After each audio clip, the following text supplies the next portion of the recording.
Can't let you sing that, Star Fox. Welcome. Welcome. Hi. Bonus stream. Hi, John. Good to see you. How's it going? Sleepy. And I'm not just saying that to stay on brand with the fact that we're about to do Sleepywash 2 somewhere. I'm saying that because I'm tired. Normally I don't work I don't work as early as I did today, normally on Tuesdays. I worked super early today. I didn't work a whole crazy amount of hours, but I woke up very early for the hours I did work. So I was like, I don't have the energy to put into effectively things I would normally do proactively for myself. Like, I practiced guitar when I got home. Like, I performed hygiene, I ate. But that was enough to exhaust me. So I was like, well, I'm just gonna go on my computer for the next few hours until eventually I'm too tired to fucking function, and then I'll go to bed.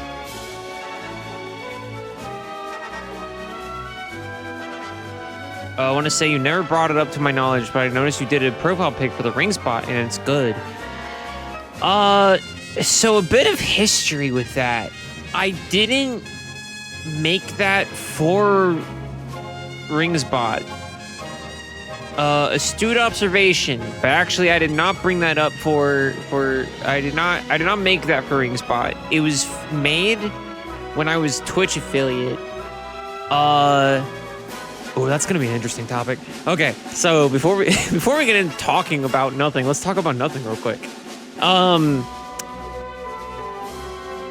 For those of you who have been frequenting Twitch more in recent years, I started streaming right on the cusp of when they started getting rid of a feature called hosting.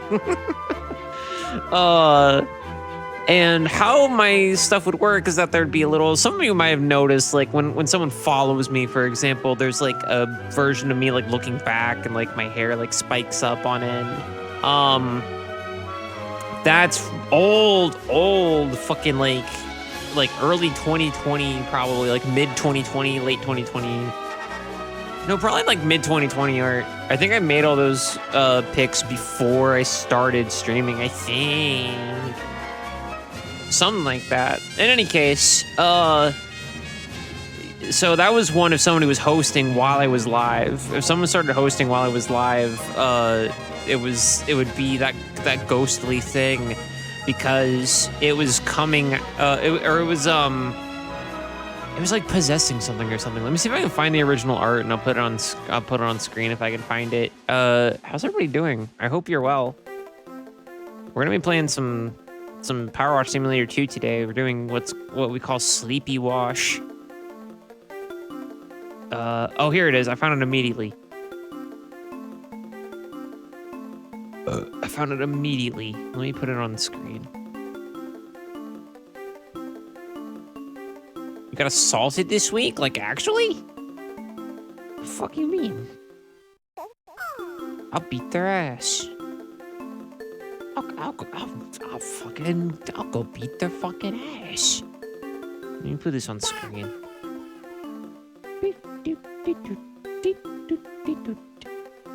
Alright, it's gonna look like shit for a second. Device not connected or not available. I sure hope my fucking monitor is available. There we go. Here, let me turn this on. You're just gonna hear some random noises every once in a while because Power Wash Simulator's like that. And you're just gonna have to trust me that that's normal and safe. This was the original host art. So like there's me and I'm coming out of somebody who's like also I'm like doing like I'm conjuring like a thumbs up. So they're like, oh my god, are you like okay? And like I'm taking over their body and just they're just like, yes. Super awesome. So yeah, this is the original host art. Some lady hit me over the head with their bag a few times. And I just said I'm sorry as I was getting beat.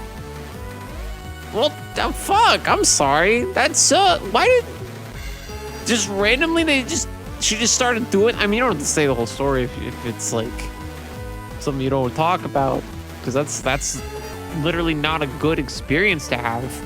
But, like, Jesus, sorry. Hi, sweetie. Kay's in the other room. As is to be expected around this time of night. Speaking of the Sate, I was going to talk about this anyway.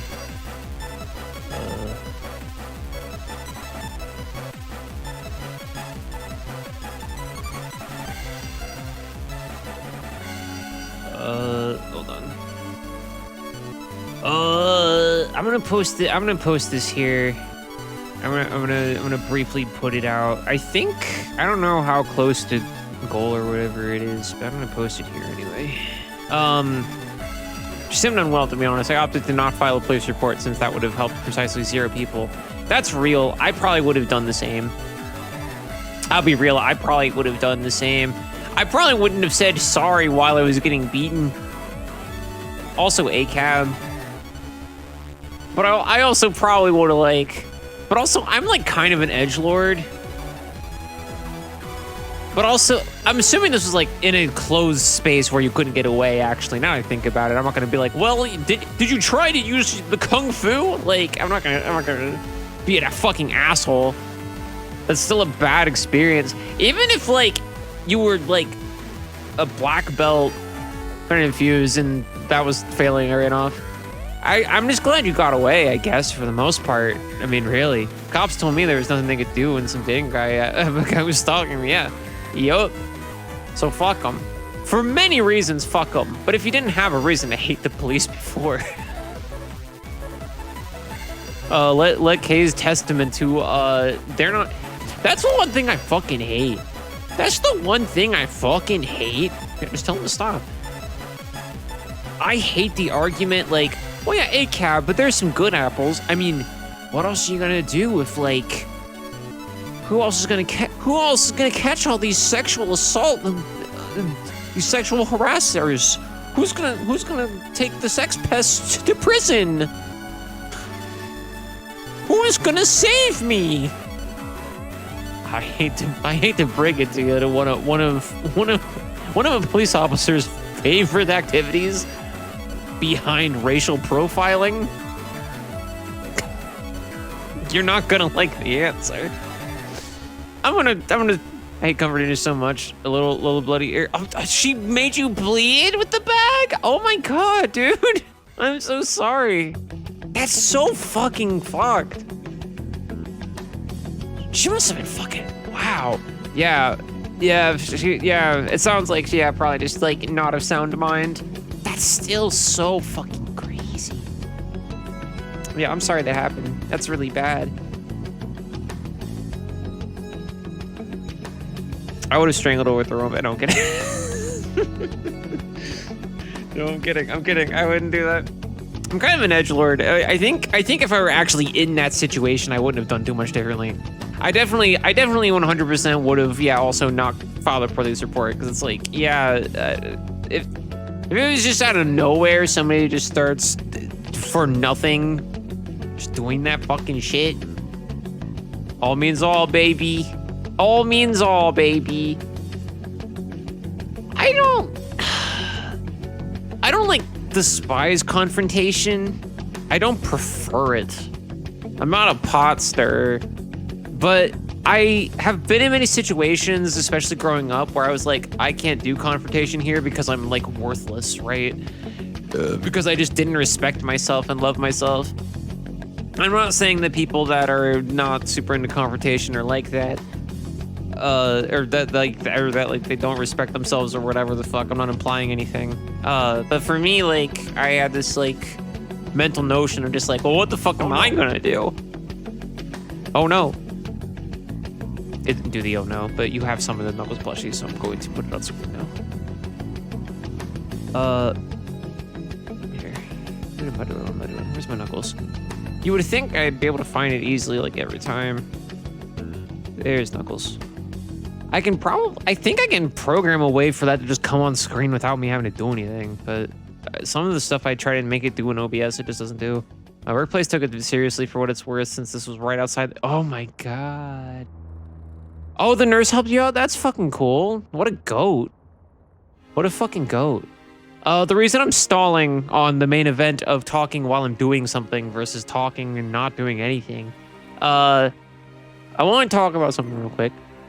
I'll make it brief. Because I'm not going to go into the whole situation. Those of you who have been around for a while, or even not even that long, probably just a bit. You all are familiar with one of my closest friends, Satellite, of the Satellite 54 fame. He got a little sicky icky a few weeks ago, and it kind of fucked up the finances at his job. And I used to work a similar job, actually pretty much the exact same job that he currently does. So I know sometimes there's just certain times where like people think you're in that position, you're making all the money in the world, but like the fact of the matter is sometimes you just miss out on it. They don't compensate you for like a lot of that shit. If you have to UPT out of stuff, you're just fucked. Wrong place, wrong time and such. So I'm gonna post this Ko-fi link. I'm gonna remember that I can't pin it in OBS. And I'm gonna pin it otherwise, unless Kay can pin it. I don't know if you can pin it on mobile. Genuinely, I've never modded a stream from mobile, so I'm not sure. I might beat you to it anyway. Yeah, I'll beat it to you. I beat you to it anyway. It's fine. No worries. All right, here we go. So yeah, if you want to help him out, it's already like 70% at goal. So it's actually very achievable to be able to help Satellite out in a big way. I know he'll appreciate it. I can't speak on his behalf, and that's why I'm kind of keeping the topic brief, because he's not here to speak for himself on the matter. But I'd really appreciate it if you would help my friend. I know it's a hard time for everybody because it's 2026, and I know my American followers and mutuals and everything in between are also probably in some way, shape, or form going through it. But if you got like $1 or $5, or you want to do the proverbial social media trendy $20 bill that we're passing around to each other, I would think that would be swell. I don't really have any like incentive for you to do so. It's just an ask, and I'm just gonna keep that up there for a bit, unless he specifically like asked me to take it down, and I'll take it down obviously. But I asked him if he was okay with me posting it in the Discord, so it's also in the Discord. If you after stream like tomorrow think, oh shit, I get paid, I'm gonna do this, you can. If you're in the Discord, it's up there. You can also follow him on Blue Sky. He's got it up there too. Let's catch up with chat. I started my Spiffy's public sector job a couple weeks ago. Yeah, Kay's job sounds kind of nice with it, actually. All right, let's start the actual event. I'm just kind of talking.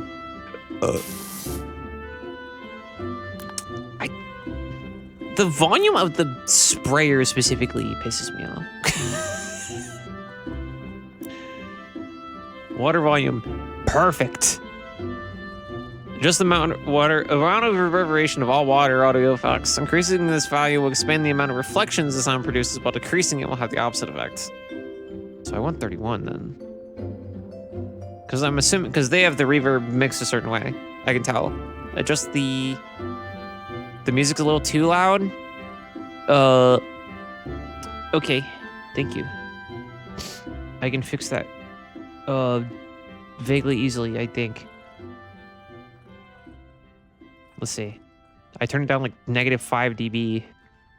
I turned it down 5 dB, I should say. Turning it down -5 dB would be adding dB. Actually, is this even doing anything? Hold up. It is. Okay. All right. Is that better?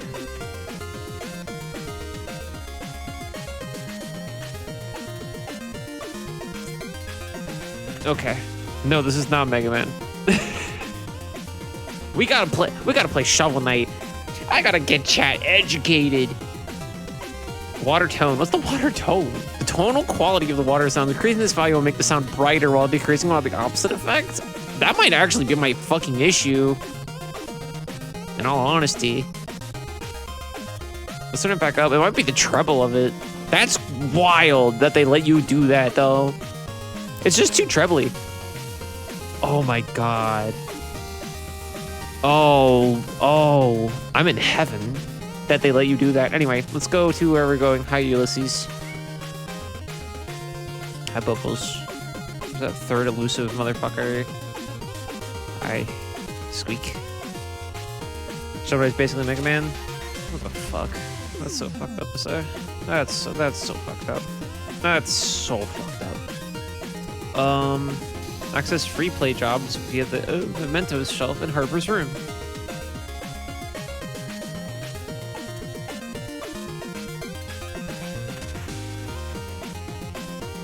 I don't remember anything about this game. I thought you just go to the map and you do things. Start washing. Start fucking washing.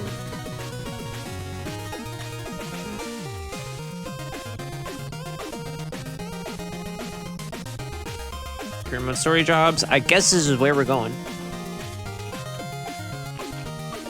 So this is Charlie Bite Lodge. Apologies for how filthy it is. I just got back from a dig in Alaska to find the house looking like this in my other half. Karen apparently vanished into thin air. It wouldn't be the first time. Whenever she gets a whiff of anything interesting, that's her gone for months. Damn, what the fuck? That sounds rough. That's rough, buddy. That's rough, buddy.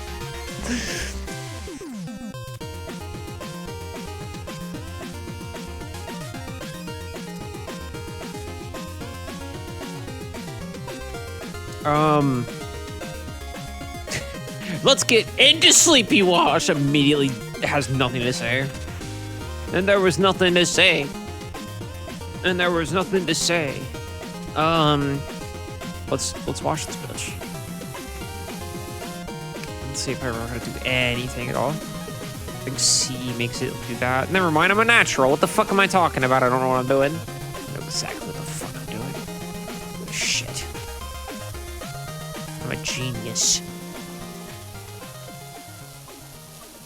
But yeah, I decided I was just gonna stream tonight. I was like, why the fuck not? I've been working on Lexi 6, which for those who haven't been keeping track of what I do with my music, we're on Lexi 4, which is called Invalid. I title dropped it this year, but you won't be hearing it until 2028. I mean, I might release like a single or something in 2027 to get everybody pumped. Usually I reserve that for like a few months or like a month before the actual album drops, but I might try to actually like decently promote this one because it's very important to me. A Tuesday stream in this economy? That's kind of the thing, isn't it? Yeah, that's what's going on. Invalid or invalid? Yes.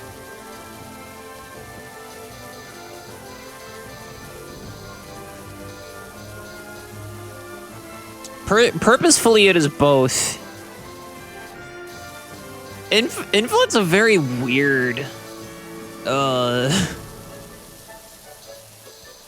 album production-wise for so many reasons, but one in particular reason is just that like it's more. A lot of the time I have a lot of the lyrics already written before I go into a lot of the like recording and production phase of everything. I usually have the lyrics like at least like partially done. Why like in tandem with the fucking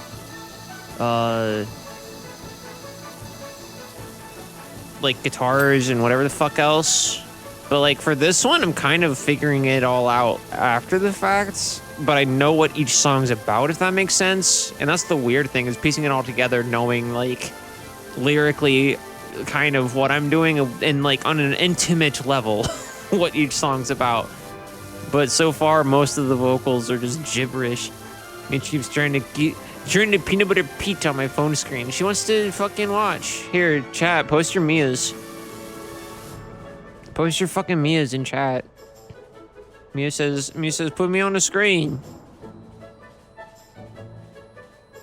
He says, put my ass on the fucking screen.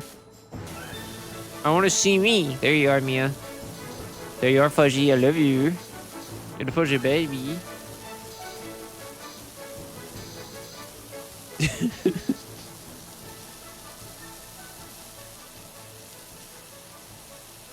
She has a bit of an upset tummy, chat. You have to be nice. Kay's teeth hurt, and Mia's just got a sick tummy. So you gotta be nice.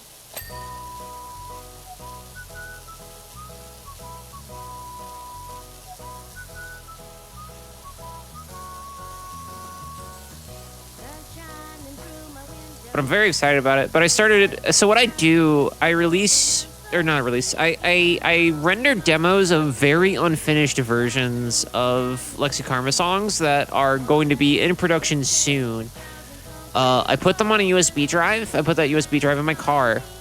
And then I listen to the songs, usually instrumentally, unless I have all the lyrics done and have vocal takes, at least like fucking like shit takes of some kind already done. And I sing over the song with no lyrics. And I have to kind of just go with it from there. And eventually I learn the lyrics, because I already know the vocal melody lines, and then I just have to put vocal melody lines on top of it. It's because I'm on mobile, but your Mia specifically don't show up as emote, but as text. Is because you're on mobile. They're FFC emotes. Sing a song with no lyrics? Yes. So like...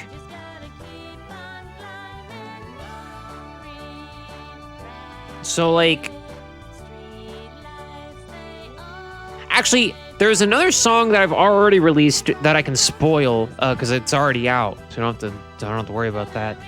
Where I can do I can do a thing with this with. Hold on, I got this shit. I'm gonna turn this off briefly. I still have this somewhere, I think. Or I don't, and I'm lying. At one point they were here. Media. I got none of them. I got none of them. Well, shit. Here, hold on, I can find it. So, like, for example,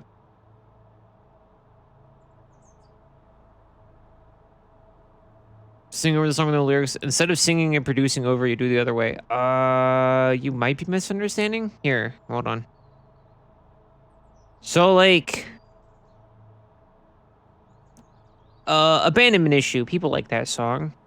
People that listen to my music like that song. So, like, let's say I'm in production of this shit, and I've already got the lyrics, like, done for something.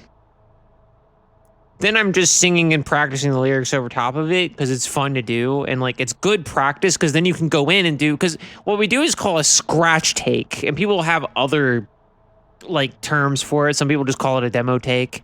But what that's for is for you to sing it where everything's in the place you want it to be, and then sing over top of it to kind of figure out the rest from there.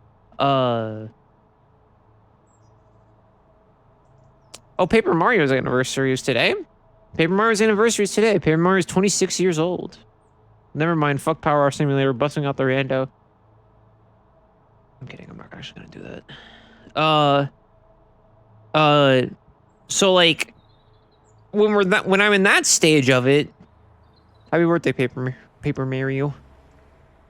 So like, this is the final version of Abandonment Issue, right? And it's probably gonna be loud as fuck, and I'm sorry in advance. I can turn it down. And it's gonna be out of sync too, just bear with me.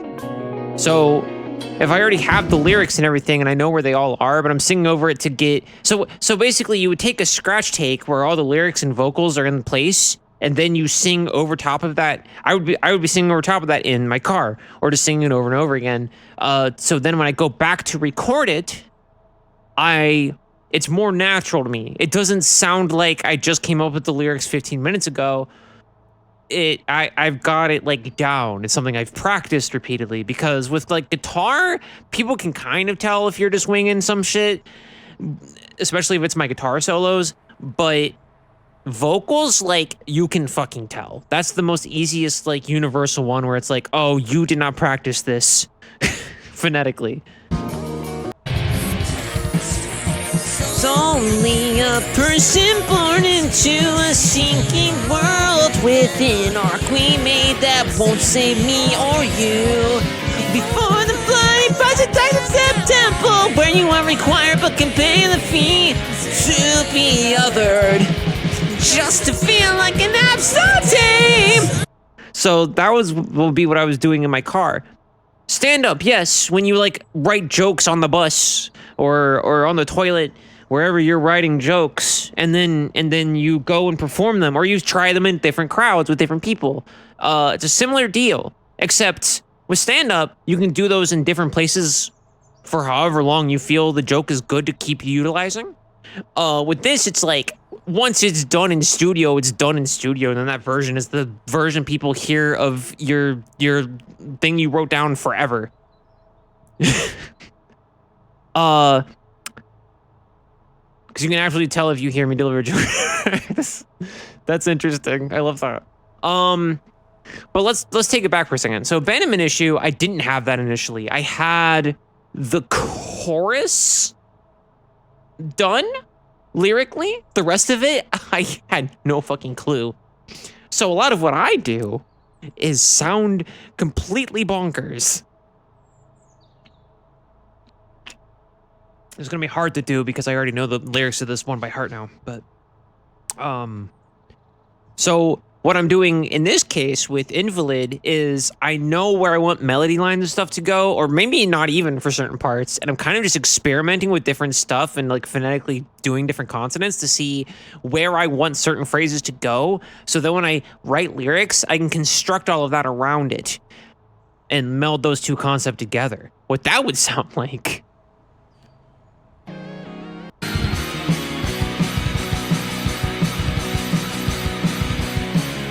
This is gonna be weird. It's just gibberish, is what it is.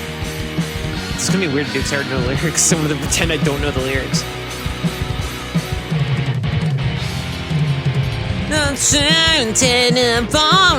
The bones are gone into a lost and go for your Russian blade and don't see me or you. Done fighting cops on again for the coffin just to feel like an absentee.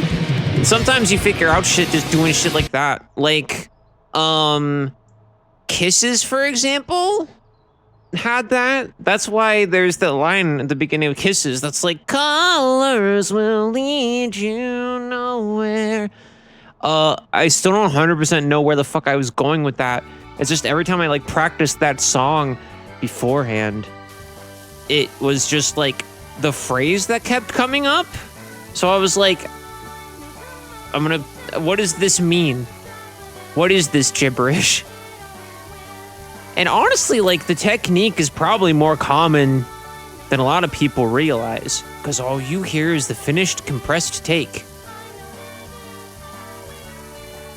But that's the Lexikarma secret.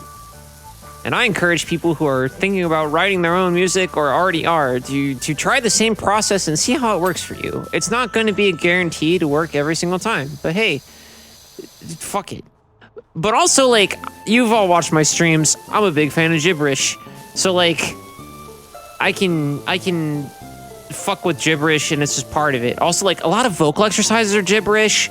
Like, people are like, oh, LOL, it's so silly that I'm doing like lip trills. And it's like, I scream obscenities in languages I've never heard in my car. And in my home. Like, I'll just be doing that.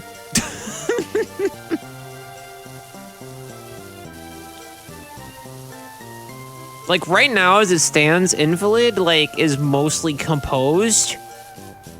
Just a progress update, I guess, while I'm thinking about it. But, like, lyrically, it's not. Lyrically, it's the most unfinished an album has ever been, I think, before before production of like actual recording. I've started putting together like what I want it all to sound like, and like I've started programming some synths and drums and stuff. So I'm excited about that at least. If I can avoid it, I'm not going to use the demos I've been practicing over have been a VSTI guitar, like the ones you've heard, hybrid on Cadmium, and some of Reject Eject. There shouldn't be any when I'm done with Invalid. And some of the guitar riffs and stuff, this wouldn't be the first time I've been practicing them. It's not the first time I've recorded them. I'm just recording them all in a new project file to kind of get a new sense for it and go back and do it all again. I've recently kind of like re-picked up, I guess, a love for guitar. I don't know what happened, but I think Invalid is kind of like in a little bit of a way re-inspired my joy of playing guitar to a degree. I think I just hate the guitar parts I write, and that really mellowed me out for a lot of time. Thanks, John. Thanks for stopping by. Bye. Bye. Bye.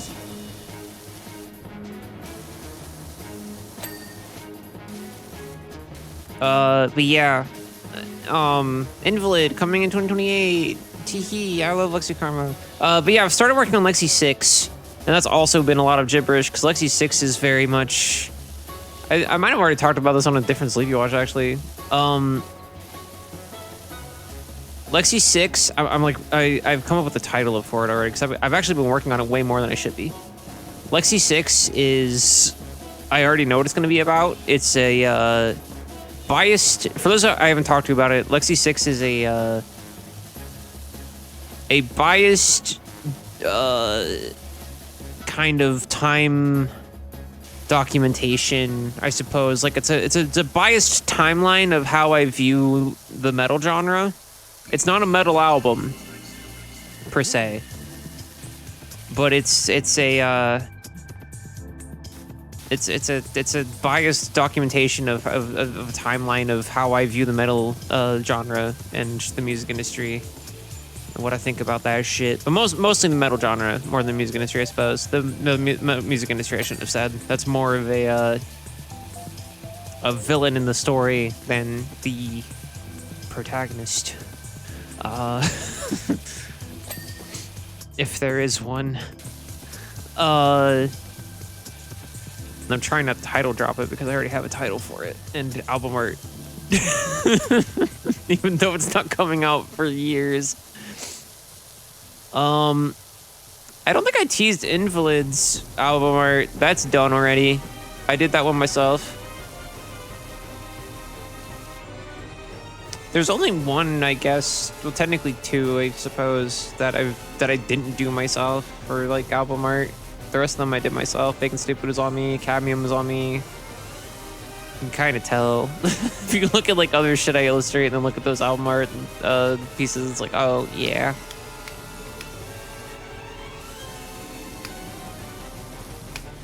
Oh, shit.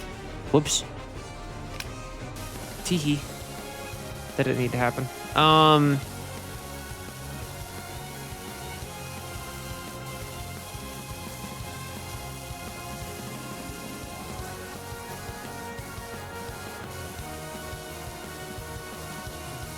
But yeah, I've started already like putting together some Lexi 6 stuff. And you might be thinking, wait, didn't you say Invalid was Lexi 4 a second ago? Yes. Lexi 5 has a whole other plan, and frankly, the concept of Lexi 5 has nothing to do with Invalid. However, I think sonically they're going to be similar enough to where like production of Lexi 5 is probably going to be incredibly quick and easy. I know I shouldn't rush it like that because it's a fucking album I'm expecting people to listen to and or pay for if they so choose and are so kind. But like, at the same time, I'm like, I've been sitting on the songs with Lexi 5 for like 15 years. Like, I know what I'm doing with it to a degree. At one point, Lexi 5 is kind of an interesting one because at one point everything was recorded. It was just done when I was in Pro Tools, and I don't have those files, I don't think, anymore. I have like old shitty exports that'll probably never be released. Even as like a little bonus, like, oh, cool, this. They're that bad where I don't want to release them. Personally, I love the beam's gentle hum, but it drove Karen to distraction. Actually, maybe that's why she's not here. Perhaps, Michelle. How do you get the fucking, how do you get the thing to rotate? Nozzle radial menu, hold 2.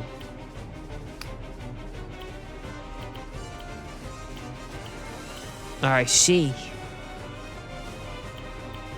I see.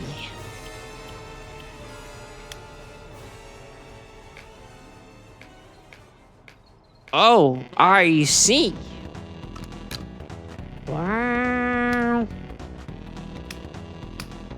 You can also just mouse click that shit.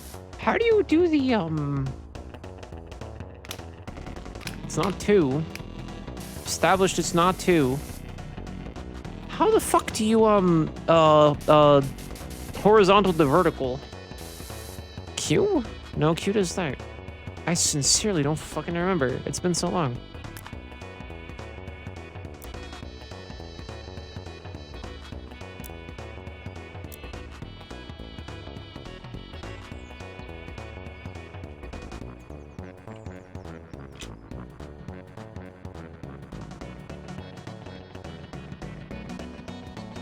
Or did you just not have to do it? Well, that doesn't make sense. R. It's R. Ah, for rotate. I'm very good at video games.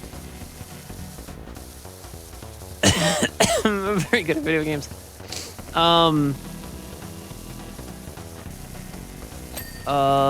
But yeah, I'm excited about my own music. I shouldn't make the whole Sleepywash about. I know it's supposed to be about whatever the fuck I want to talk about, whatever chat brings up, and primarily whatever chat brings up, and I just fill it in the air when chat doesn't bring up a specific topic. But it's also like, I'm like, I don't want to just make the whole thing about Lexi Karma, because not everybody gives a fuck about my music. There are plenty of people on the internet that appreciate what I do, but they don't give a rat's ass about Lexi Karma. They think that shit's ass. But they respect the fact that I make it.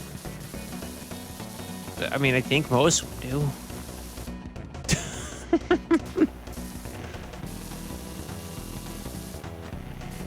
I hate that shit. I hate it. I hate it when Aiden Randomrings Iona makes Lexi Karma music. It makes me sick to my fucking stomach.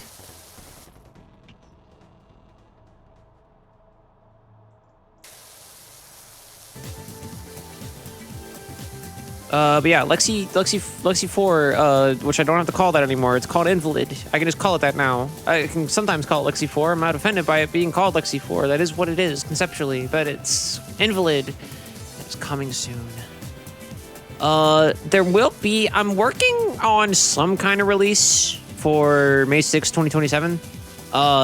It won't be a whole, like studio album kind of deal or anything like that. It won't be Heat Death BGM. I know I've teased Heat Death BGM before. That's an EP that I've been sitting on for a bit. I have not had the energy to work on Heat Death BGM, I'll be completely honest.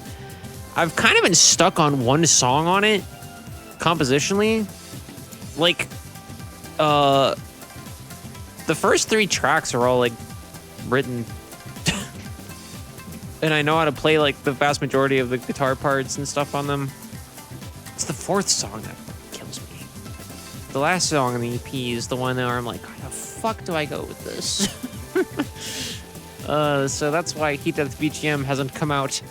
Heat Death BGM is one of those projects I find myself doing with Lexi Karma every once in a while, where I'm like, well, this would be a nice little palette cleanser, so everybody can be ready for the next big one, the next big conceptual one.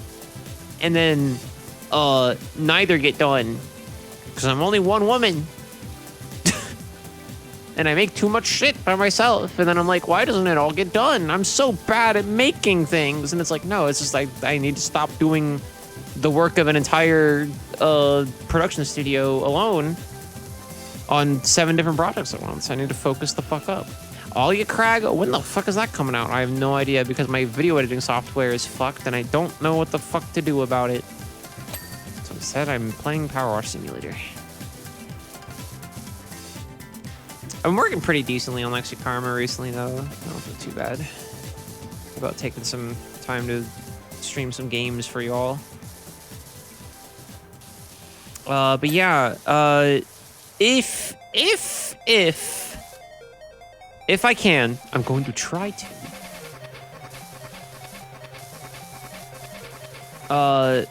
The 2027 release will be something I've already created album art for as well, or at least like a brief template for what I'm doing, but probably just the album art. It's not anything fancy. And it will be like a pseudo live performance is the idea. Where I'll be playing some songs you already know. And I'll just be playing a few of those. It'll be like a pseudo kind of duet with myself. Where I do, it'll basically be, so there's two of me playing together, if that makes sense. So there'd be one of me on piano and vocals. And as if I'm cloned, there's another take of me, which is guitar and vocals. And I have to do the song in like a take each. I'll be interested to see how that gets received. Because I've become significantly worse at just playing a song front to back live. I've been out of playing live music for so long that I was like, it'll be like riding a bike. You'll never forget it. And then I was like, God, I don't even know how to play a song front to back without fucking up anymore. On top of that, like, piano is like something I've been relearning. It's daunting. It's a scary instrument when you've spent too much time practicing vocals and guitar, and then you gotta go back to this one. Which is funny looking back, because technically, because people, I think, know me more as a guitarist, probably more as a vocalist, honestly, at this point. But more as a, actually, you know what, that's all a lie. People know me as a composer. People know me as a producer before any of those. But beyond that, I think people mostly see me as guitar lady. And technically, I learned piano first. Vocals is the one I focus the most on. Vocals is the one I take very seriously. Believe it or not.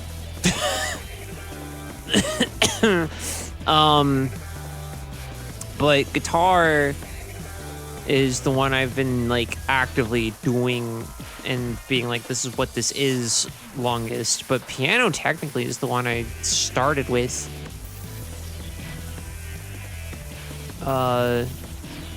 I just never really stuck with it, and now I'm kind of sticking back with it. I try to practice every once in a while. I haven't been practicing enough, but it's just because of where it is. It's hard for me to like, I gotta like pull out the keyboard and like set it back up somewhere else in a like squashed up space in the apartment, and then like practice it, and I gotta open up Reaper to do it because it's just a MIDI controller. So it's like, I gotta really be ready to fucking practice. Once I get in there, I do it for like a solid at least an hour, if not more, usually. Get some good practice in me. As I've been practicing it, I've been singing at the same time too, so that should be nice to have that practice in.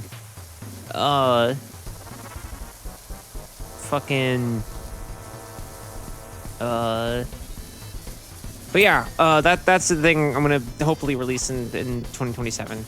If not, sorry.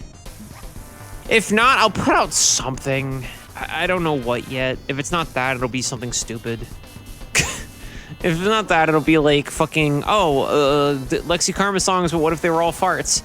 Which really, I should have just gone with that first. I think that'd be exponentially more interesting than what I'm planning. A new job is available from Derek DeGasse. Sonny Rich, fancy a shot at the movie business? Our star dog needs a good washing down before tomorrow's shoot. As a dog car. My intrigue is peaked. But yeah, fucking And then, so 2020, May 6th, 2027, something's happening. Something's happening. And it'll probably be a pseudo live performance. If it's not, it'll be something else. And then I'll do that thing later. Because I gotta start getting into the habit of being able to play my fucking songs front to back, even if it's not as cool as it sounds on the studio version. I just gotta put into my brain that that's an okay thing to have happen. And it's been difficult. May 6th, 2028 is gonna be Invalid. Get pumped for fucking Invalid. I'm excited for Invalid. I love these songs. Honestly, I shouldn't say it, but basically, this isn't an official announcement. I'm just saying you could probably expect Lexi 5, like May 6th, 2029. You can probably just expect that to come out then, because I'm basically just gonna take all the compressor templates and shit.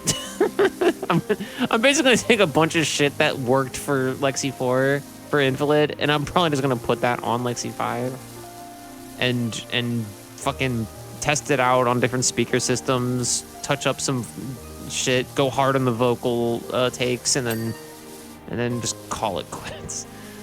Just release that shit and be done. Lexi 6, I don't want to say yet, 'cause, who knows.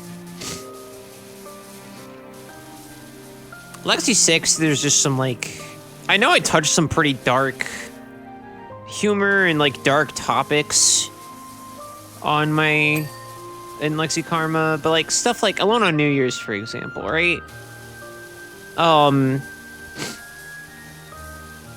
Like, that song has a lot to do with death.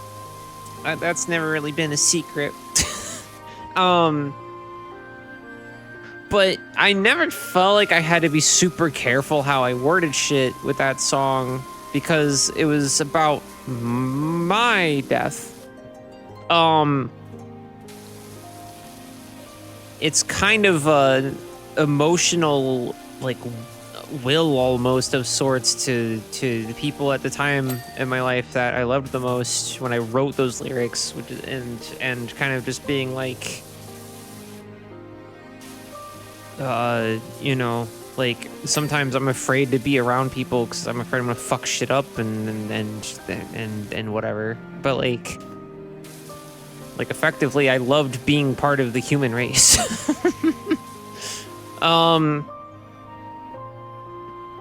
And then it goes forward, like, furthermore, just like, oh, all my loved ones that I really, like, you know, cherished and spent time with, those were what really made it all worthwhile. And then the rest of it's just kind of nihilism. But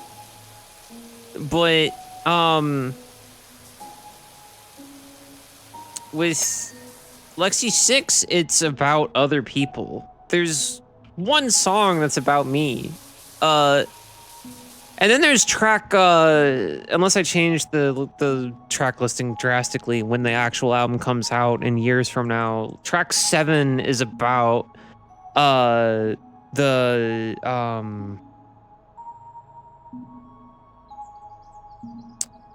fucking, Nordic,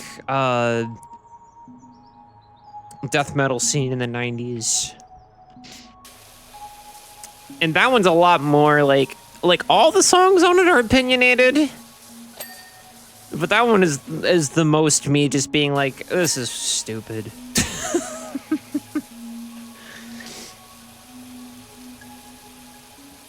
And then the last track is literally about my relationship with metal, so it's intrinsically partially about me. But all that to say, beyond that, there are some songs that deal with, like, death. And it's other people's specific deaths. So I gotta, like, I feel like I gotta be careful how I word that shit. Not to the point where I have to walk on eggshells, just to the point where I'm like, there's certain things I do or don't want to glorify, and I have to be careful how I word it. Because I'll know at the end of the day what I meant, but I don't want another Kentucky Girls situation on my hands where I write lyrics that I'm not super proud of later, because then I'm like, Not even like, oh, the etymological zeitgeist of this has changed since I wrote it, and I probably shouldn't have worded certain things how it was because I thought I was doing one thing, but in hindsight, it very much looks like I'm doing another to the point where I might as well have. Was Lexi 6 with the tracks, like there's shit where I talk about like the Rob Halford trial. There's shit where I talk about like not suicidal tendencies of the band, but suicidal tendencies in actual celebrities. Like that shit's stuff that I really gotta like make sure I'm not being too cheeky. We can't have too much of a fun time with those. Those I gotta take seriously to get my point across and also make it an enjoyable song. And it's been a nightmare trying to figure out what that looks like and sounds like.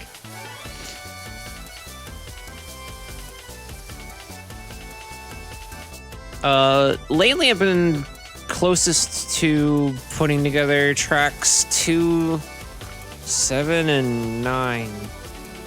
Which, again, unless I change this drastically, by the time the actual album comes out, track 2 is about Jimi Hendrix, track 7 is about Nordic death metal, and track 9 is about Paul Masvidal. Jesus Christ. You know, that one guy.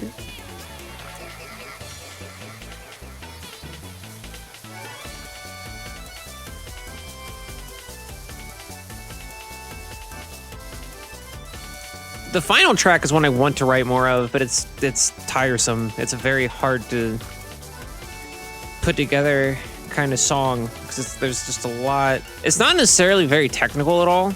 It's really not. It's maybe one of the least technical songs I've ever made, but it's like it's just there's a lot going on with it. It's very much a finale of the album. It's a footnote of where I stand with the metal industry. It's where my relationship with it is and how I feel about it.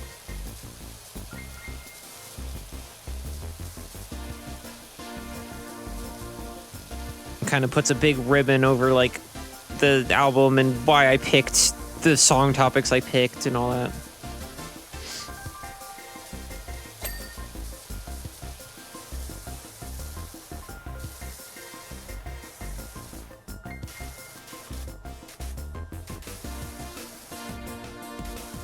Hold on. I got it to, like, lock on. Oh, I forgot that was a thing. If you press the right click instead of the left click, it just fucking keeps spraying. That's convenient. I forgot that you don't have to, like, constantly hold the button down. This game is awesome. This is so cool. This is awesome. Let me see this leaf texture. This is kind of a new thing they've been doing where it's not just like fucking unnamed black muck. Some of it actually has like a look to it. That's very funny. That it's a leaf and it just cuts down like the rest of it. I do like the fallen leaves look of this though. This is nice. Like, that's a very good texture, actually. I like that a great deal.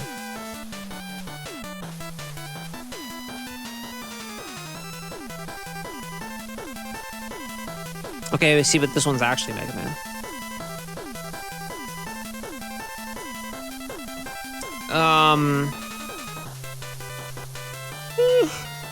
Yeah. I don't think I've talked about this on Sleepywash yet. Since I've said I wasn't going to talk about Lexi Karma the whole time and then decided, hey, let's talk about Lexi Karma the whole time. This will be good to point back on to people that later that are like, oh, I like Lexi Karma. I want to know more about this shit. I can be like, hey, do you like Power Wash Simulator? Do you like live streams? Do you like podcasts? This is the closest thing, but you have to. It's interrupted occasionally by me being like, "Oh, I'm spraying this fictional wall. In any case, something is coming up in my life, and I'm frightful of it. It's, so self-titled again is Lexi 1, conceptually, is what I call it.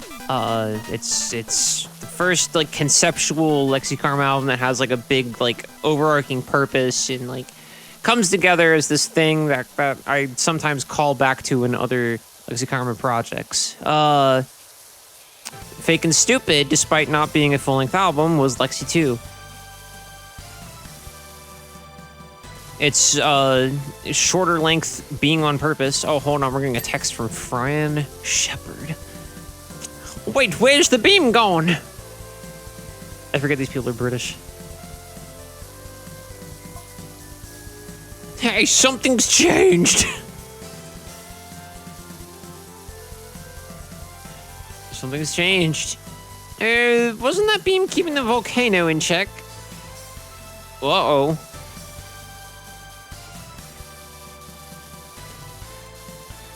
That seems important, whatever's going on there.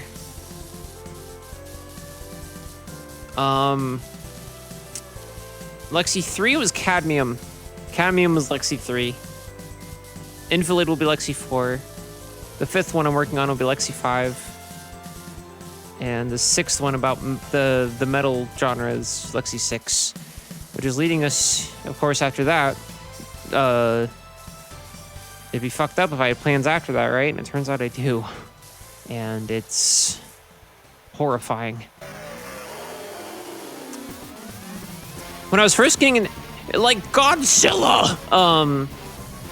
It's terrifying because, so when I was little, I told people I didn't like music, which was a lie, but I tried to convince myself it was the truth. And it was because I didn't think any of the taste that I would have and stuff would ever be good. Which I know is wild, because now I'm just like, whatever, I listen to what I fucking listen to.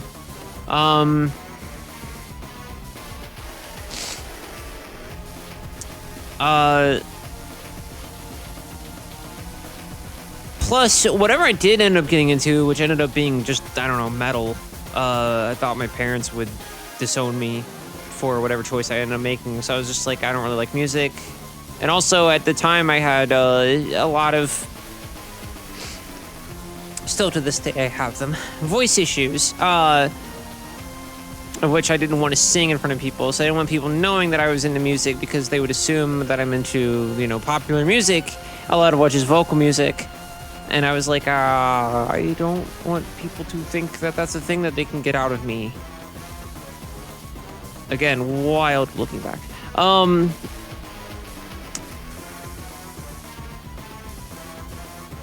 then I started getting more into video game music, but I was closeted about it and didn't want to admit that. I told people I was mostly just listening to it as a joke. That was a fucking lie.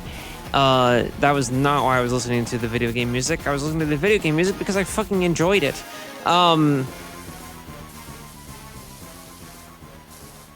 And then I started getting into stuff that was made for music's sake, you know, actual products of the music industry. And I started getting into metal first. And once I kind of actually gave, like, some of the shit that was in Guitar Hero a legitimate spin, I was like, wait, maybe I like the actual music of it. Maybe I like listening to this sort of music, even when it's not buttons. Maybe I've actually liked music this whole time. And we go to the mall. There's this music shop, and there's a place to sell CDs, and it's a bunch of big names, you know, like the most obscure thing you're gonna fucking find in there is like Mushroom Head, right?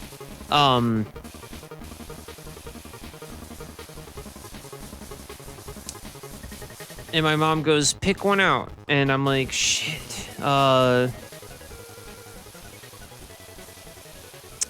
And my mom said, I think I remember some of the songs on this one, and they're pretty rockin'.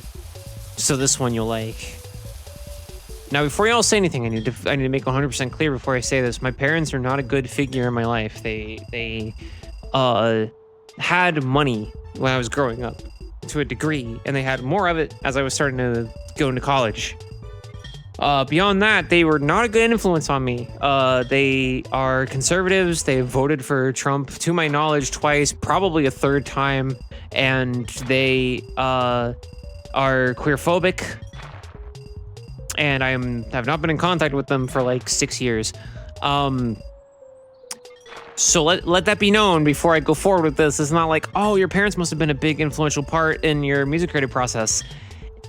In the way that maybe you write a poem about how you broke your fucking leg in grade school, that would be influential to you. But you're probably not going to make your Sistine Chapel equivalent and then say, I want to make a big shout out to my broken kneecap.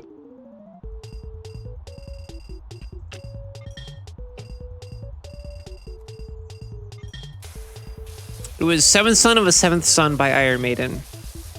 This is an important album, in particular to cite, not because I think everybody should listen to it, although I personally, if you're going to listen to Iron Maiden, that's kind of the one, in my opinion. But, be that as it may, because far be it for me to recommend Iron Maiden unironically to a bunch of people. I've done it before, I'm sure. In any case, yeah, Seven Son of Seven Son. So I spammed that fucking album. It was a big deal. I think the first big album I got into, though, was a Megadeth compilation, embarrassingly enough. But that was the one where I was really like, oh my, I really, really, really like this. This isn't just the attitude of where I'm at in life. This is like this whole other adventure. What if more music was like this? And then I started making my own shit.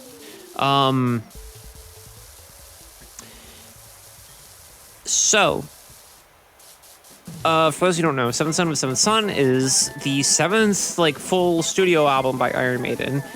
And they were already, like, a household name by this point. Whether you loved them or hated them, you'd probably heard of the name recently in the past few years. It was 1988 when they released that album.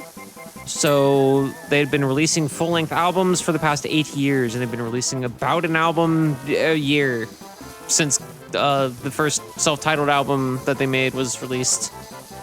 The Iron Maiden album in 1980.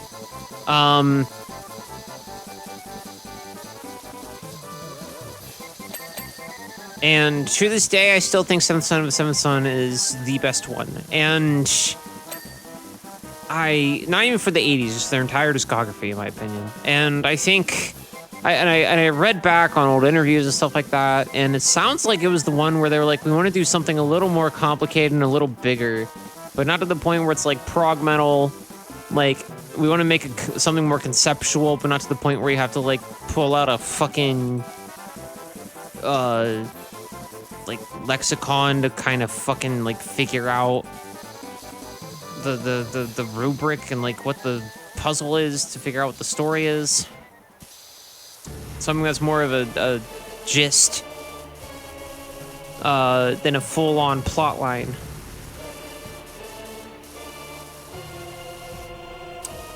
And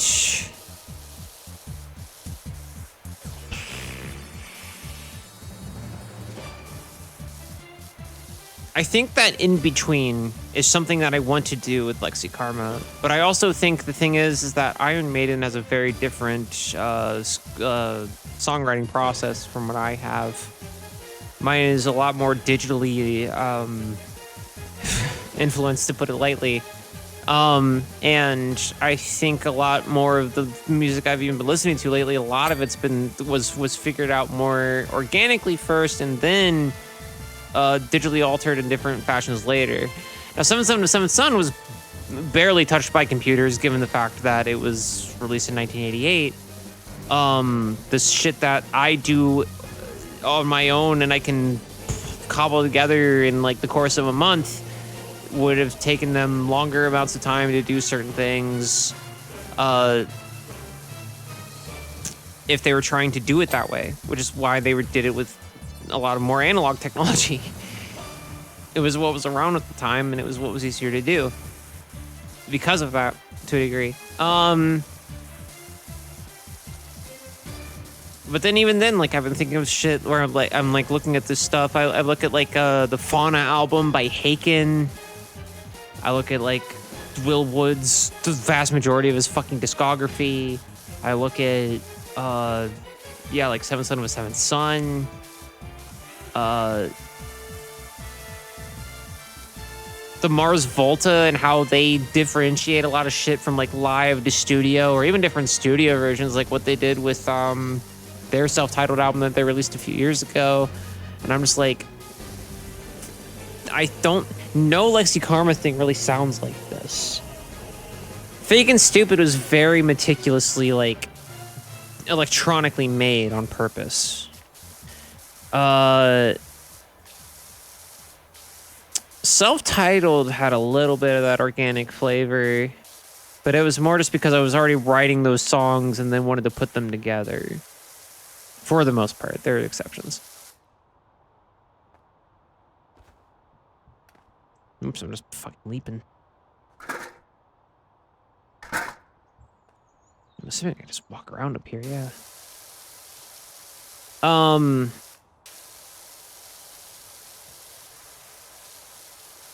And so I think with, I don't know why this song is such a big fucking tail. Hold on.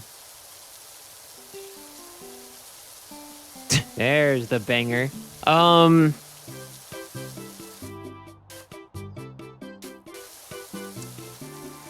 With 7, I think with Lexi 7, I want to do something a little more organic. I think I want to be able to put something together that is something I had to make with my own two hands before I put it in a format where I expect you all to listen to me regurgitating those ideas through a computer. Hold up.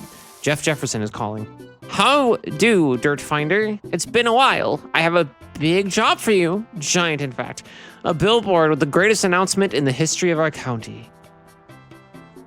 Wow. Okay, we'll have to see what that is here in a bit.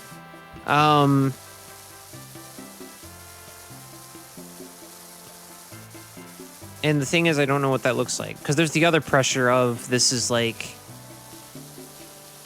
I've always kind of had this notion, and again, not to use Iron Maiden as an influence, it's just kind of been... Especially when I was younger, it was a thing that I based a lot of metrics of what I want to do on. And again, I'm not trying to condone what one thing or another, anything the band has done. Because there's some shit that's... But, I think of... Because, like, you're probably thinking, like, no, just make the fucking thing. It'll be a better album if you don't overthink that. Like, you aren't Iron Maiden. Iron Maiden, by the time they made Seventh Son of Seventh Son, were already a multi-million-dollar act in the 80s.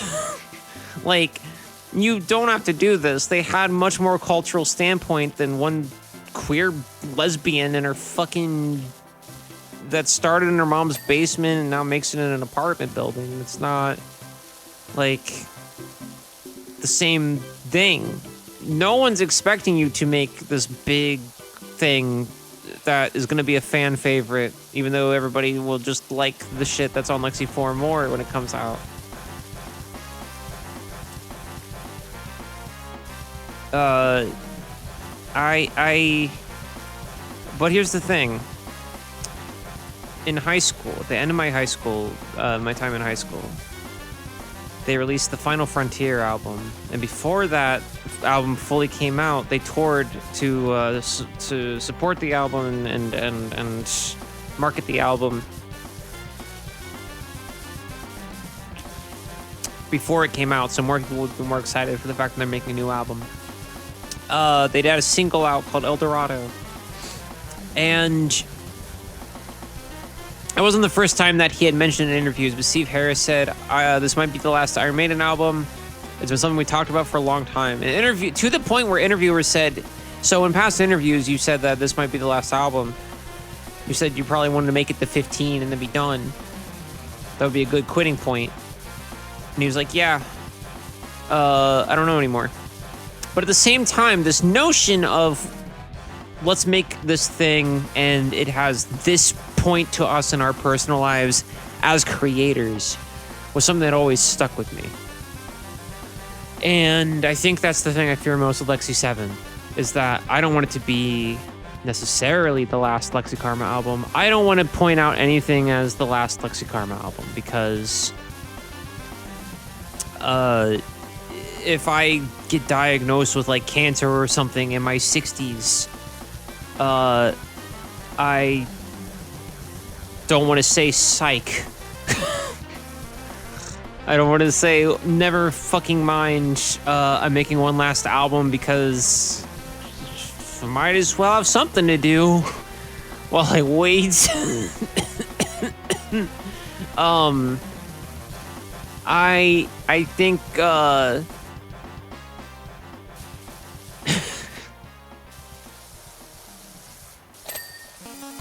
that's why I never want to have a thing where it's like, yeah, this is Lex. I don't want to say this is the last Lex Karma album unless I'm like literally on my fucking deathbed. But that said, Lexi 7 feels this monumentous, like, whatever I do after this is whatever, but I feel like Lexi 7, if it's not my magnum opus, it better have a good fucking excuse.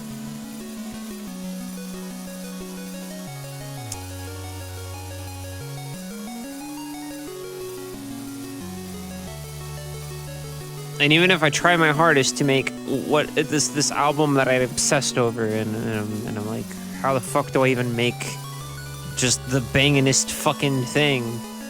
And what does that look like for Lexi Karma, and how people view it, and how I view it as its creator?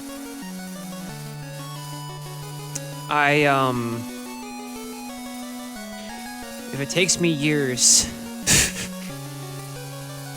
and I find an answer, even if it's not maybe the exact right one, maybe if it's not the best album in the world, the thought, I think, will count for me in the long run. And also, even if it takes a long time and it doesn't come out as the album that people like by what I come out with, if it's not everybody's favorite Lex Karma album, it still can't be as bad as that shit that Tool put out.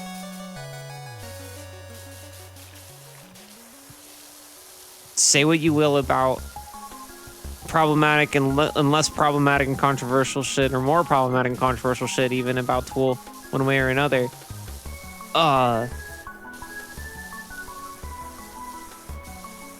You got it, that album sucked ass.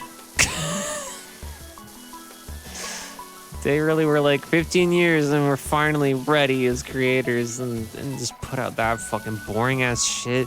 So many people I knew defended it too, where they're like, no, it's pretty alright, it's got some good songs on it. Yeah, some of it's boring, I guess I agree with you. I was like, I don't know, this album kind of sucks ass. And you know what, looking back, yeah, that album kind of sucked ass. And that was before I literally like realized like what the problem with Tool was. And now I realize the problem with Tool is that there's multiple problems with Tool. Anyway, enough about them. We don't need to think about them anymore. I don't really, it's giving me a swimming notion in my brain thinking about them for that long. Yeah. So yeah, after Lexi 6 comes out, worry for me or pray for me, whatever works for you. Cause yeah.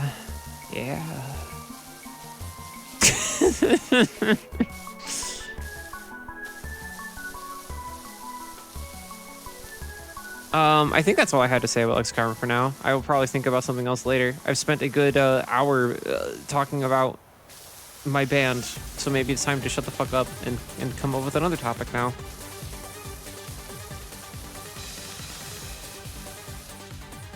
Is there anything else I want to talk about? No. End stream. Oh, I didn't even mention. I was gonna fucking hold on. Let me turn off this noise first. I want to check something real quick. I'm gonna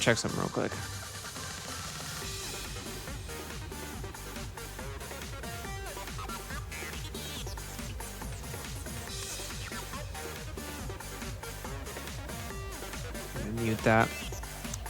I'm watching my own stream for a second. Bear with me.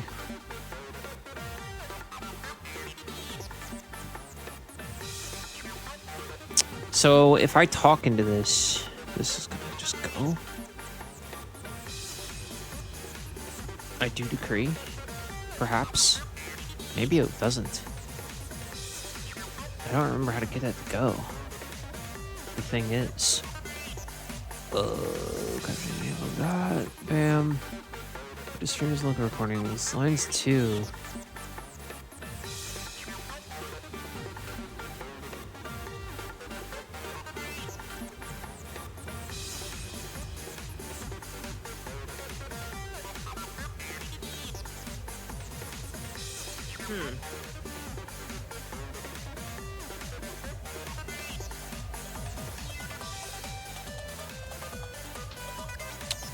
I'm trying to get this to where we got closed captions in this bitch. Oh no, it's on there. I just another thing toggled. Okay, good. Thank God.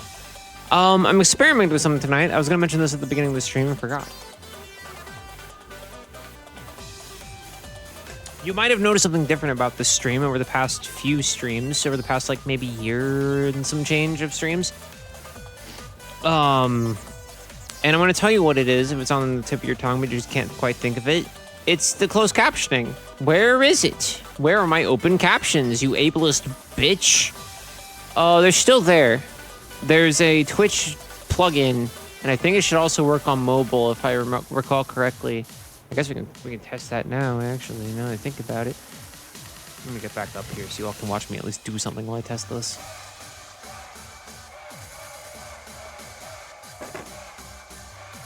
What the fuck is the point of this then?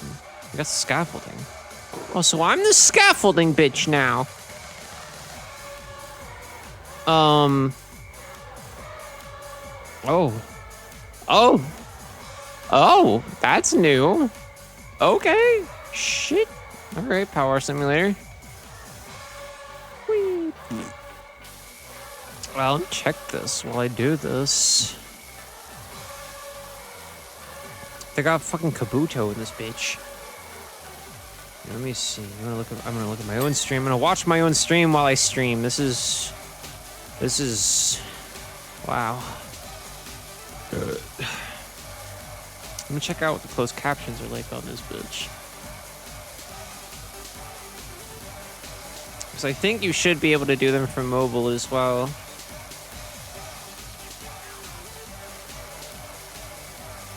Perhaps not. I thought you could. That might present a problem. Oh wait, no, it's on there. I can see it. Ah. Yeah, the plugin's there. Ah, I see. Okay, so I think there is some way to do that.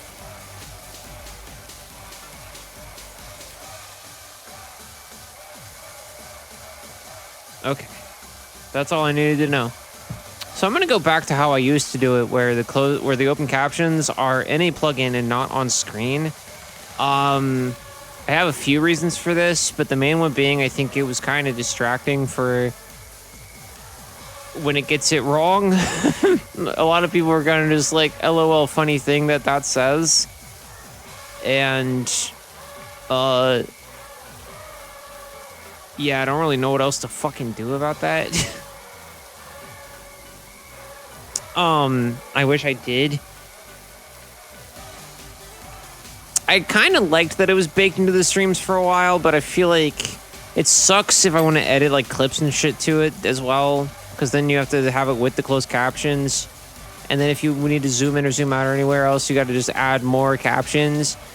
And a lot of the time the caption's wrong, so you gotta like fix the captions by putting captions over captions. And granted, I haven't been making a lot of clips recently anyway, but it's still like,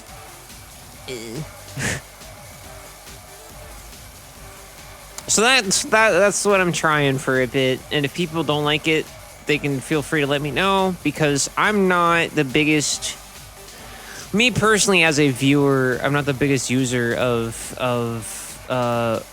closed captions or open captions, but they're not there for me.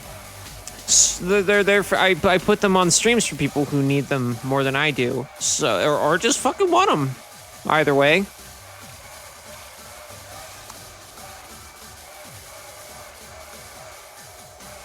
But it seems, as far as I can tell, they work on mobile, and I just tested it. It works on desktop. So at least people who really need it, you know, they have a vague understanding of what I'm saying. As close as I can get it. Because unfortunately, some of it, there's nothing I can really do about its inaccuracy, unfortunately. I wish there was more I could do, I really do. But it just doesn't pick me up like I feel it should. But I don't want to get rid of it entirely, because I think that's a step backwards in direction. But yeah, the shit I was doing before was the text on the screen. I think is just like not working out. And maybe it hasn't been working out the whole time. I don't know. But yeah, so you know, I didn't forget about it. It's gone on purpose. I might grab another snack or something here in a second.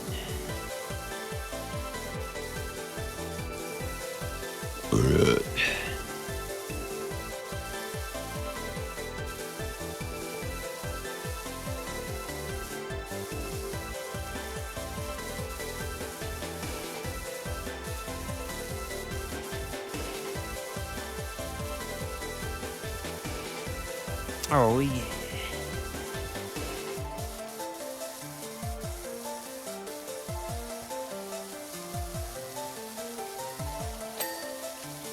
Good, good, good.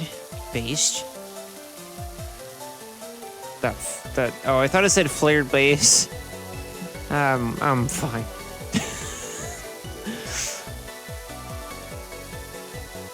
Anyway.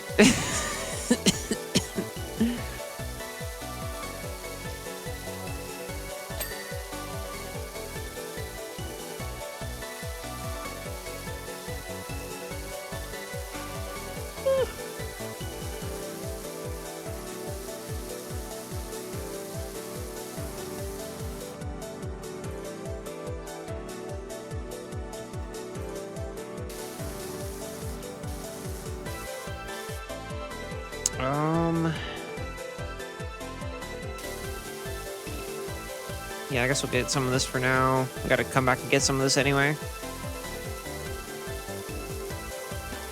This game's cool. I like Power Wash Simulator 2.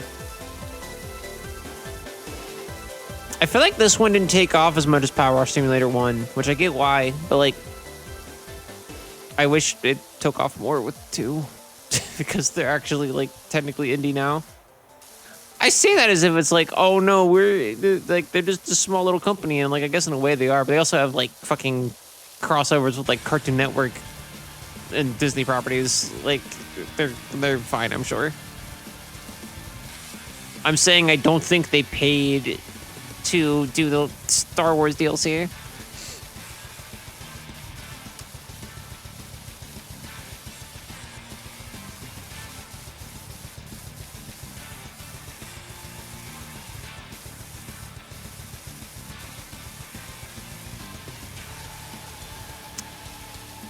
I almost thought about doing this last time. I was like about to fall asleep at the fucking wheel. I was streaming this shit, and I was like, this is probably a good time to stop because I think this will take too long for me. I could keep going, but let's not.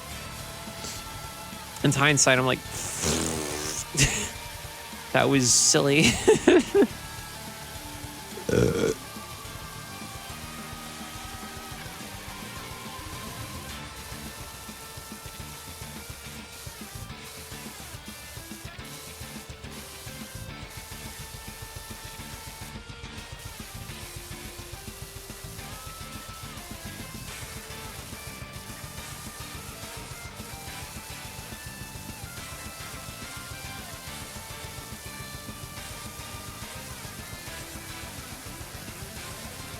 I was just playing, I booted up the PS5 for the first time in a while. I booted up, Pirate Yakuza. And, there's this sub-story in Pirate Yakuza where Majima meets a live streamer who's emceeing a, like, local, fighting game tournament event. And She like makes money off of streaming, I think, and all that too. And he's like, I don't know what the fuck a live stream is.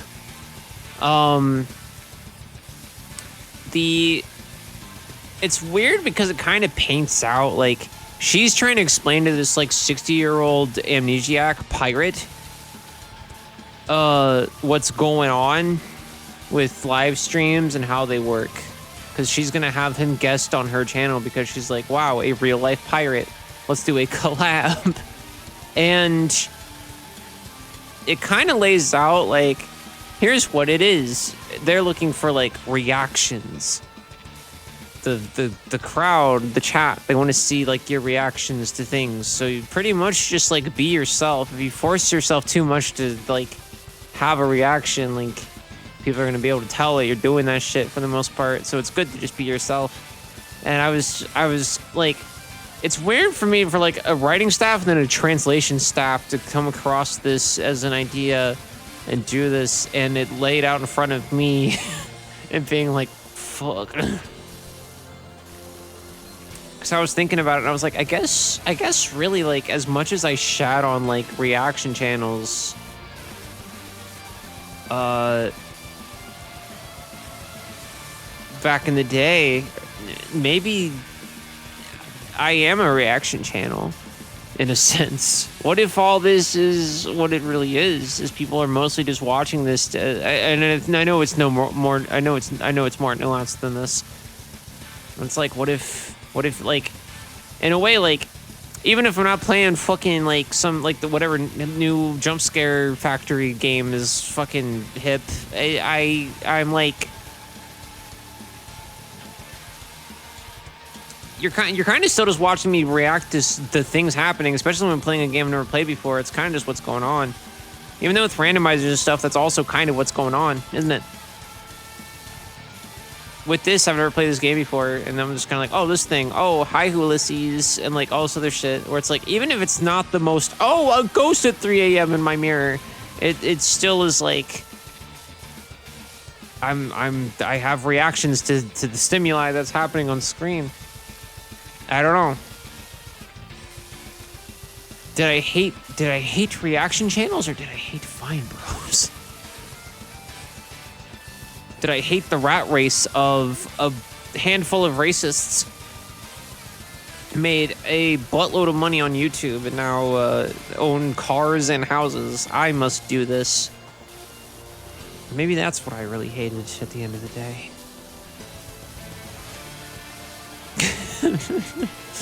maybe that's the real enemy.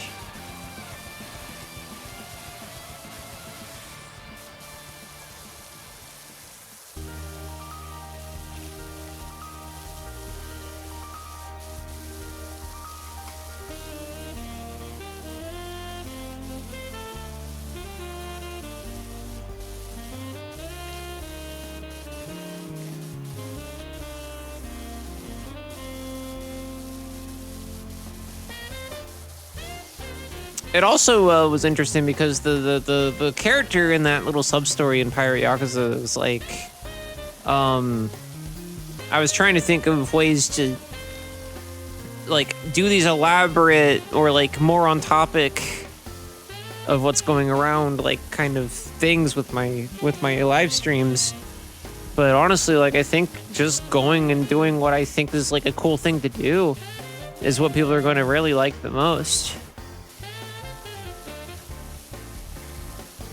Because I'll be enjoying what I'm doing and shit. And I'm like, I thought a lot about like what I've been doing or my relationship with streaming and shit has been recently. And I was like, yeah, sometimes it's good to just be reminded of that, I suppose. I don't know. Even though this streamer is fucking fictional. I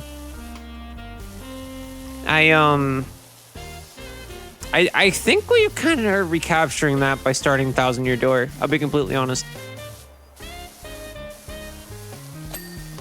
I think we're getting in that territory of a little something old, but also kind of like a new approach to it. I mean, in reality, we're just playing Paper Mario Thousand Year Door. to anyone outside of my brain, it doesn't probably really seem like a return to anything. It seems like you're returning to a 22-year-old game. But you know, I think going back to just let's play through this game with intent to beat it, but maybe we won't make it that far. Is in a sense a return to formula.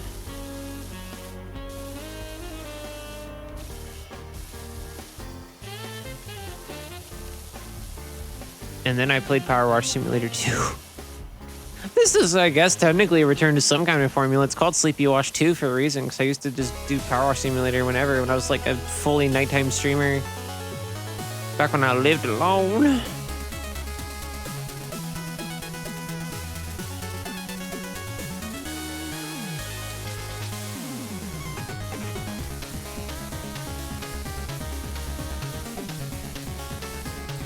Pick up.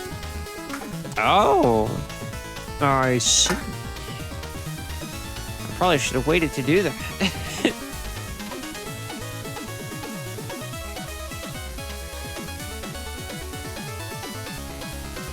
I'm only 57% of the way through. God damn, this is a big ass fucking Power Wash Simulator stage.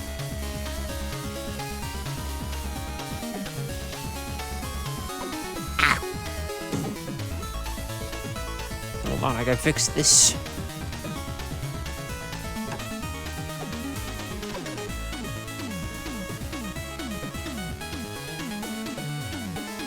I don't think it's gonna be tall enough anyway. Yeah, doesn't seem too worried about all that. Cool.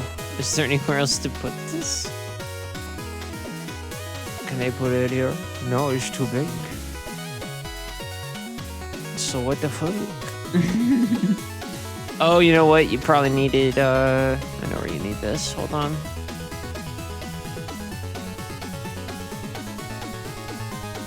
How much you want to freaking bet?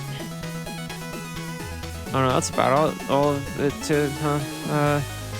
Oh, you want to put this like here?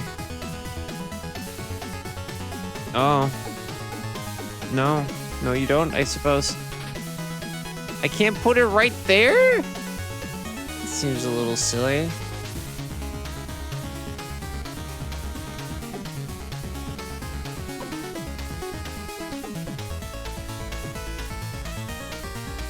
Well, what good's it then? Fuck it.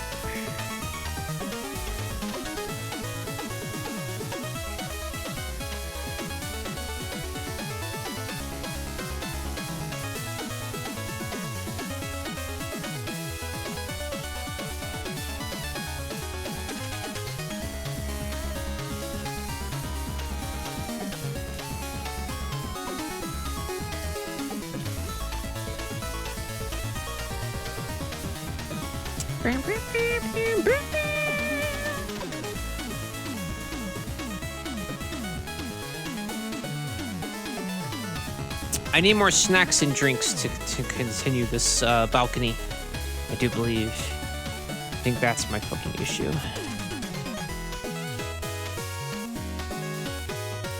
I've lost my volume mixer. Hold on. I'm gonna mute the game because it does little miscellaneous noises. Anyway, I'll be back in just a wee bit.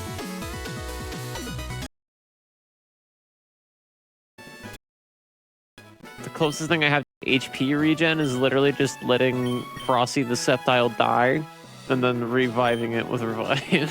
That's the best I've got. Come on, Frosty, you got this.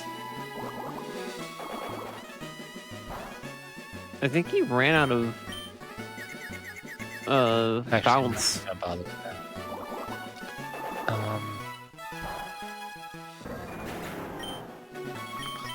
With my Link to the Past randomizer. Oh, that's everything for Link to the Past randomizer, aside from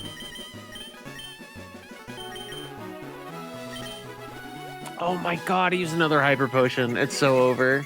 Pop Tracker. We're going to Link to the Past now. I have so many. Oh, the Archipelago one. Map tracker via AP. Yes, give me a new version, please. Thank you.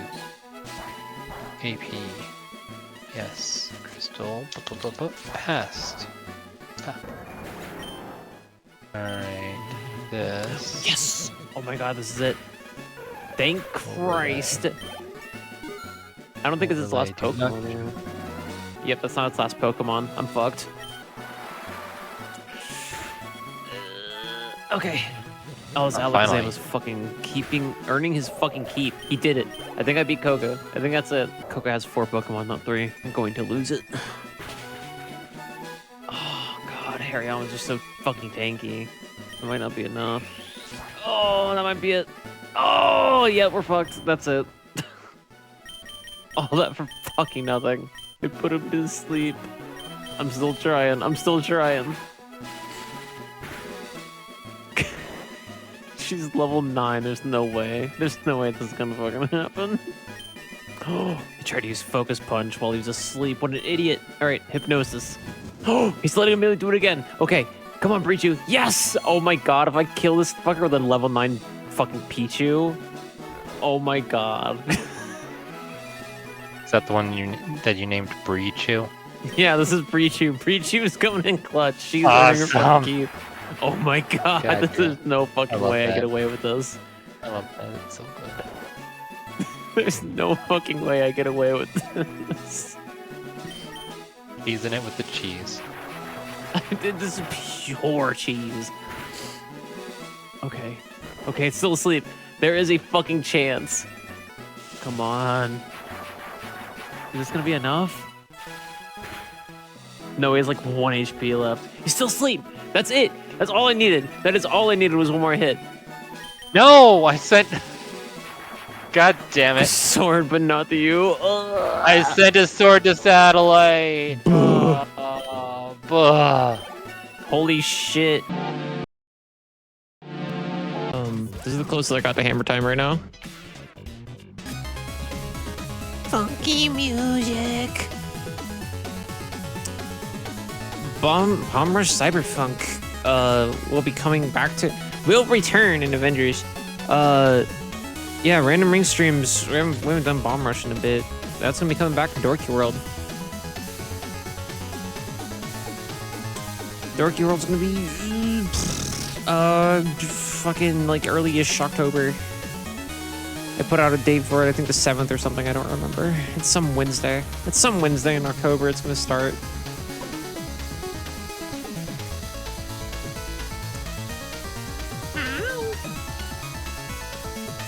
Are we both in the stage of my wife's in the room?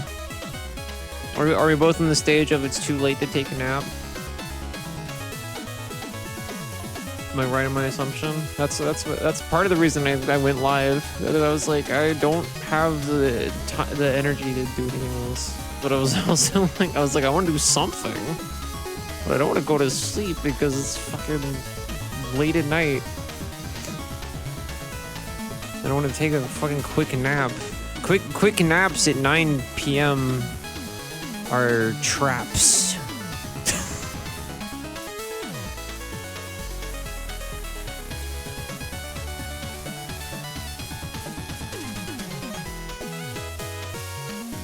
Kay had this really cool idea recently. We haven't pulled the trigger on it fully yet, but we have the stuff for it now. Because we've recently rediscovered that we love yogurt. So Kay just got like these like little like glass jars. They're basically mason jars, I guess, and like they were weirdly cheap for like a set of them. And so we're just gonna get, instead of a bunch of tiny plastic yogurt capsules, that cost more for that reason, the way they're manufactured and produced. We're just gonna get like a big thing of yogurt at a time, and we can just put them out in fucking mason jars and then just eat them out of those and then wash them, and then if we eat that much yogurt in that period of time, just get more fucking yogurt. It's kind of genius.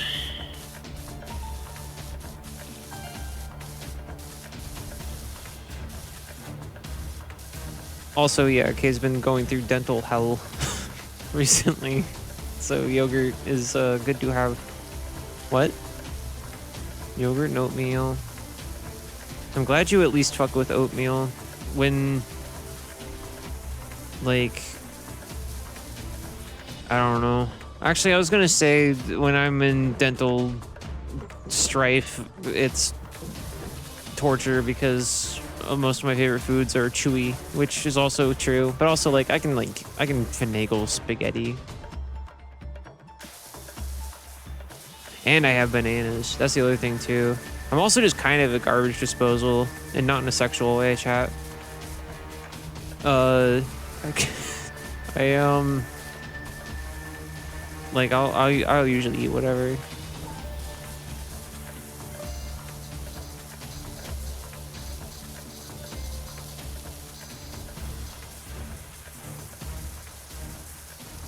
Labeled a picky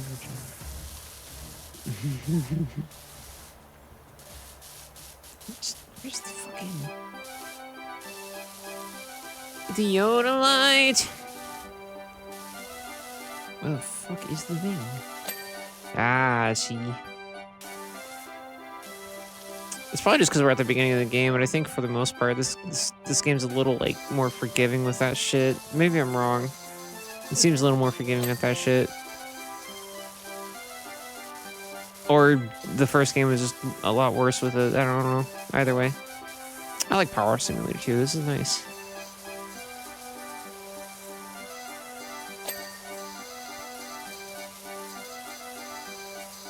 I'm fucking power washing. I'm doing the thing that the game says to do. I'm simulating the act of power washing too. A second time I am. We enjoy this sort of thing. We enjoy this sort of fucking thing. Oh,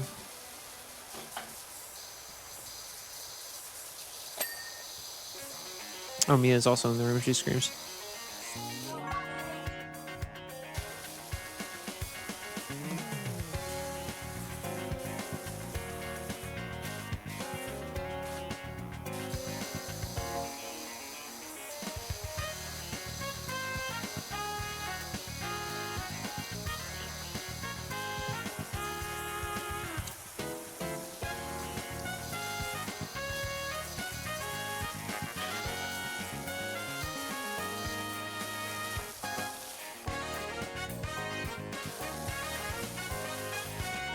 If you want to make me feel like an old bimbo,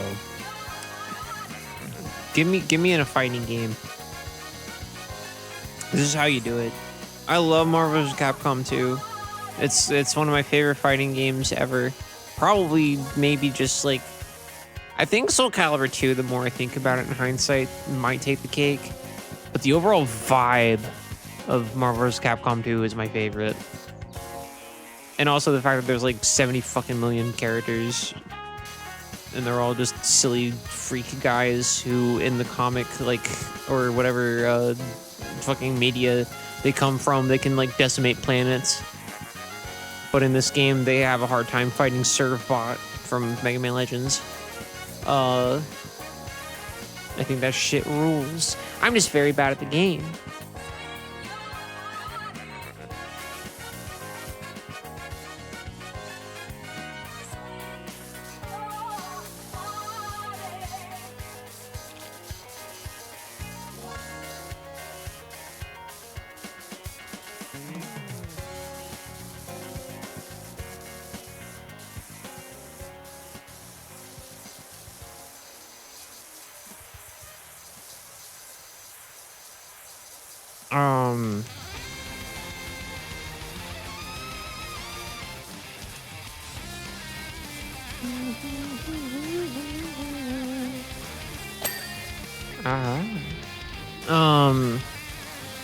We're almost at 69%. Get ready to rejoice.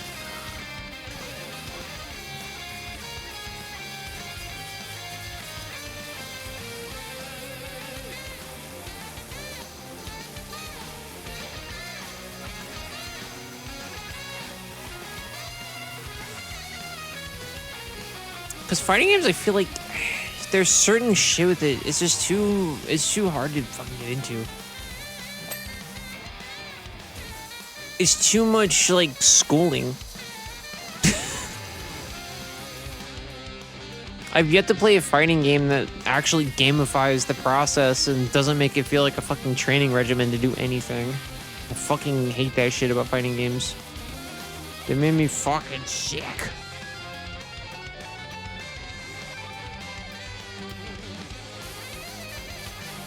That's why I like platformers present you with the toy box, and then you got to figure out like how to make the toy move in a certain way to make the Rube Goldberg set before you function. I think that works for me way better.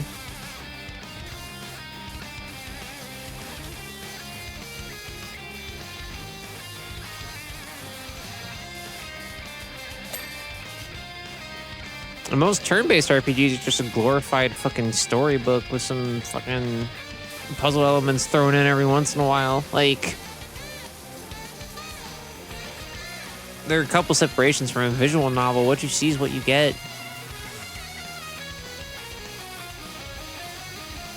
So, like, I fuck with that more.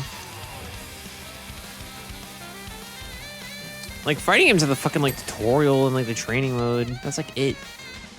Very, very, very few. I can't think of a single fighting game that's like gamified the process of like, hey, learn how to have fun with this thing.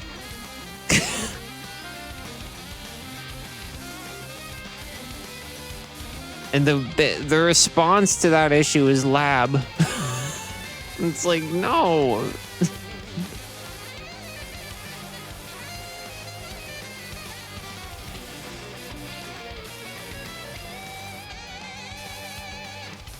I think that's why I like fucking shit that's more just like playing it casually with somebody that doesn't fuck with fighting games as much. Like playing Marvel vs. Capcom, the most fun I've had in Marvel vs. Capcom 2 is mostly just playing it with people that have either like never played it before or playing it with like people that are just are on the same skill level of that I am, which is to say like none.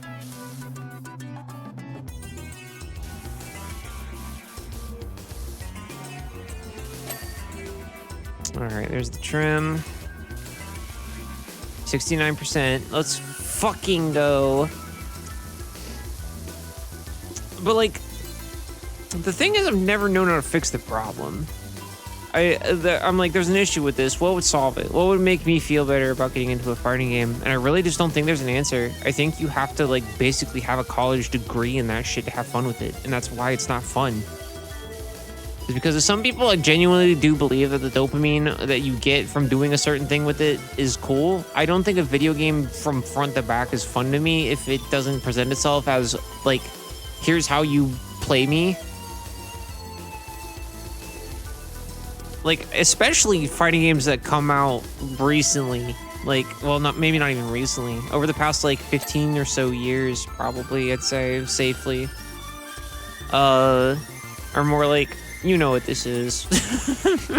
They're more just like, you got this because it's a fighting game and you fuck with at least this specific franchise of fighting game. Like, you know what the fuck this is. And if you don't, there's a tutorial segment, but also like,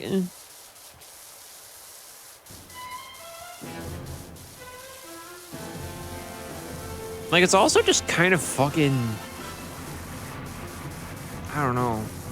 I don't like the notion of just like having a main and having to learn shit with the main and whatever. Like, I don't know. That's less of a problem than the initial problem I mentioned, I suppose. I'm just like, I don't fuck with it. It feels like class. It feels like class, and I'm not learning anything that's actually fun for me to utilize. I'm just learning this thing so I can be better at a fighting game. And I'm like, God, there's so many other fucking things I could be doing. Look at this. I'm power washing right now because the game said, here's how you do this. Here's the controls. You have a power washer. There are things that need to be cleaned. You can clean them with the power washer. More mechanics will come up later in a way that you can control to a certain degree, as we've designed it as such. And the rest of it is you're gonna figure out on your own. There's like so much more nuance you can put with stuff like that, where it's just like, okay, this is how this works. Figure out what to do with that. Versus do thing.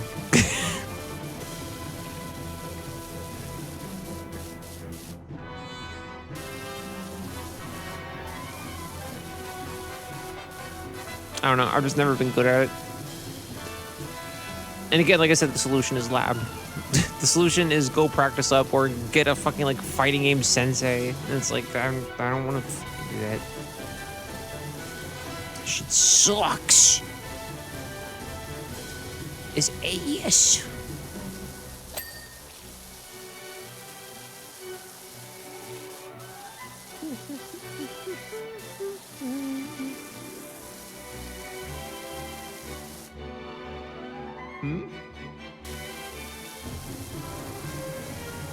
What kind of supplies? Oh, I thought you already replaced those like a bit ago.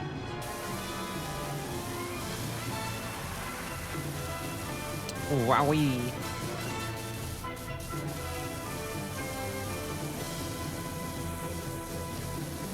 Ah. Gotcha. Talking to AK about some medical equipment. I'm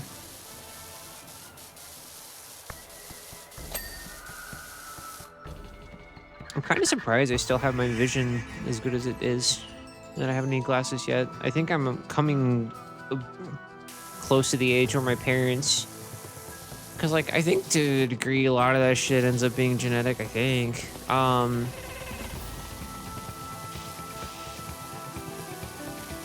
I'm at the point where I'm coming to the point in my life and in my age where my parents' vision started becoming not as hot as it once was, and where my dad's metabolism started giving up.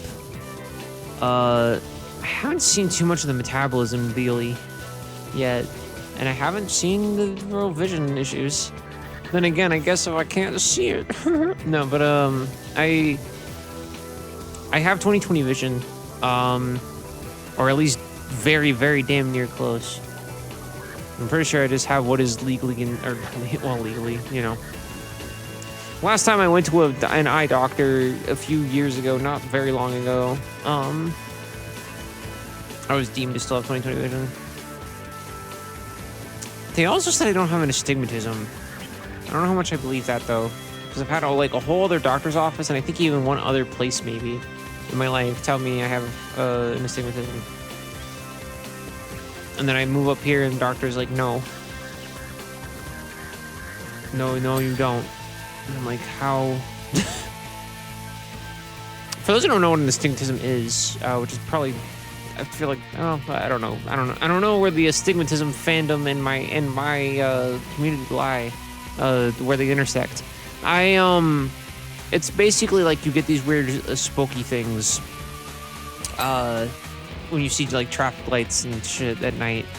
That also affects other shit with your eye though, and that's just one like telltale thing that you can like kind of tell that you have an astigmatism with.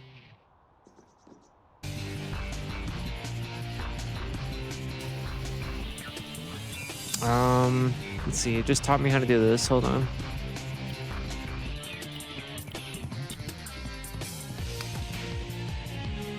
Shit. Hold in 3, I think. Ah, do I have extra long extension? I do. That's fucking sexy. I feel like they don't give you that one until like late in the first game. Wow, you can get some shit done with this one. God damn.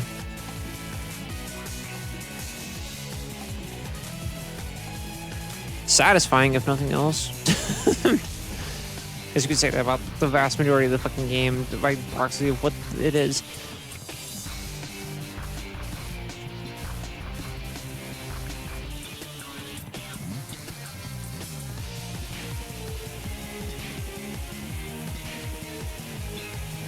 The rest of this seems like it might be better to just go get it.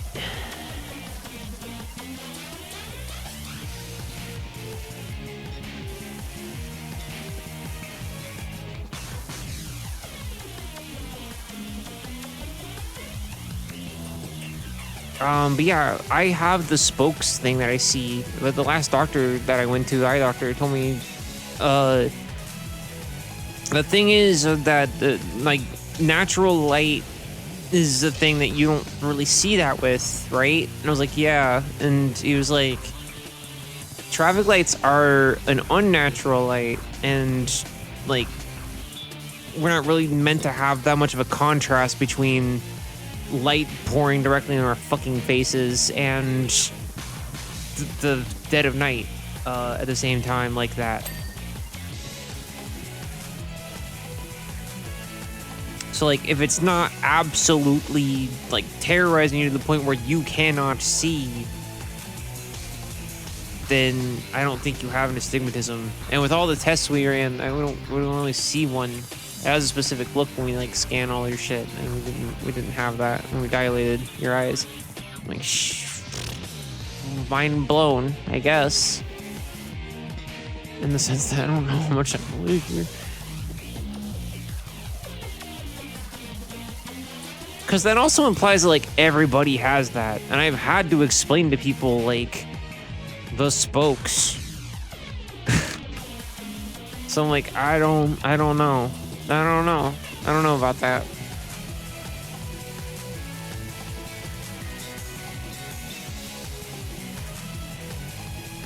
I'm officially on K's new insurance through their job.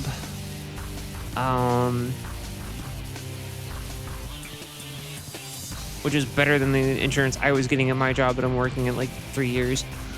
So I might make better steps in the not so distant future to maybe take a little better care of myself. I feel like I've been putting off a decent amount of shit.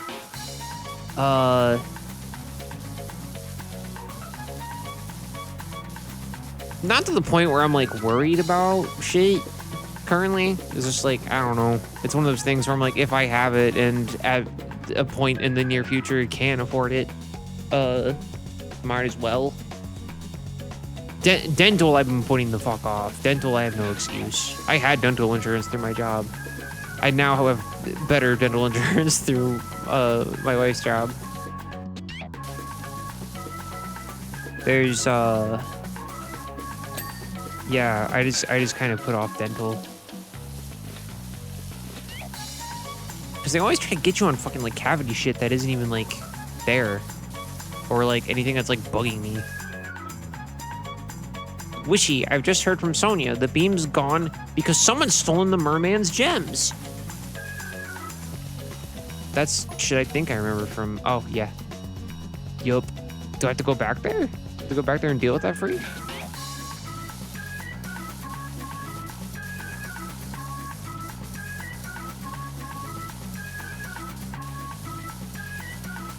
Not the magical gems.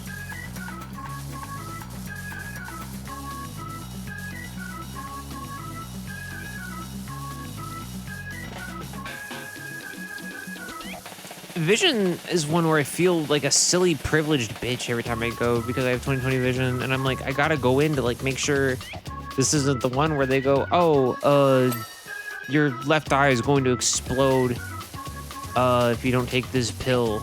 Otherwise, you have fucking like 2 days until the eye explodes and you probably die. Okay.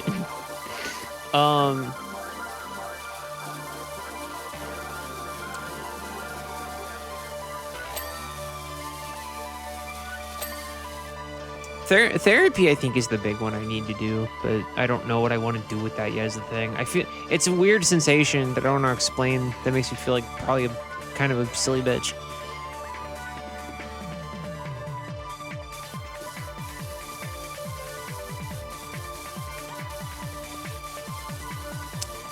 Where it's like, I don't know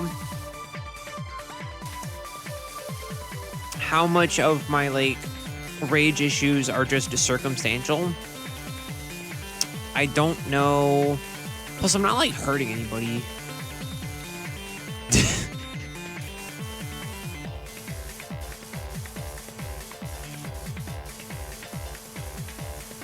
I'm like, I don't know how much of the anger is like unhealthy or how much of it is, yeah, you feel things. And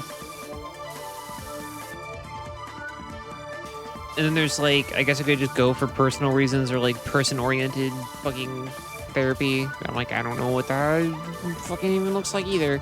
I go for depression because I have it and will probably continue to have it. Kind of how that works.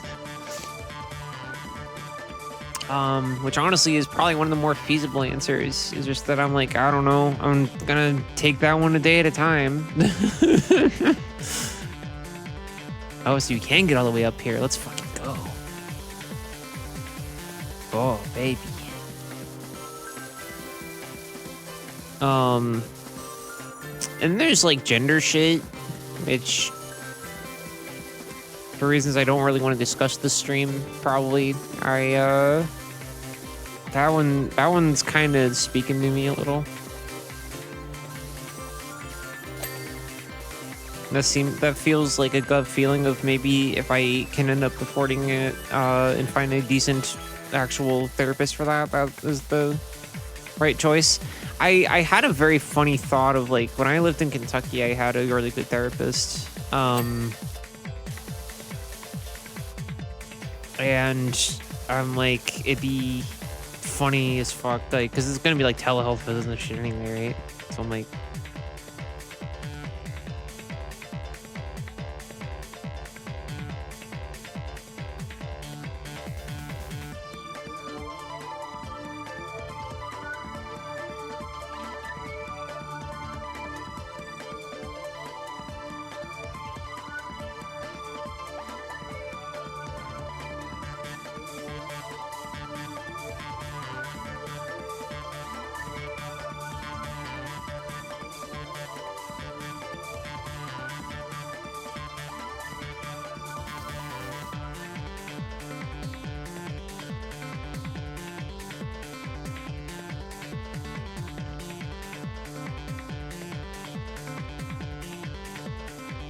oh, sorry, I got distracted by I was talking about wash.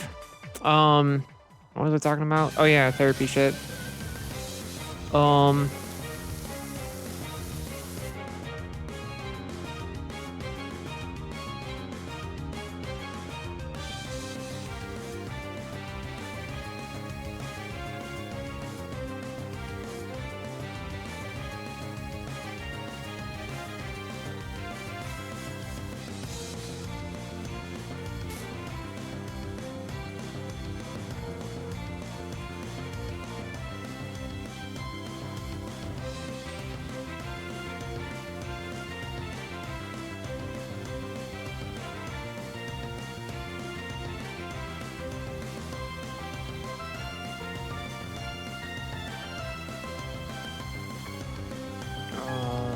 Oh, sorry, I'm super fucking...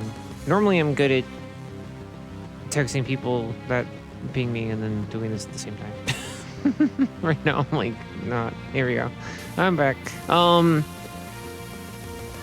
no, I'm not constantly on, chat. Oh, I'm a fraud.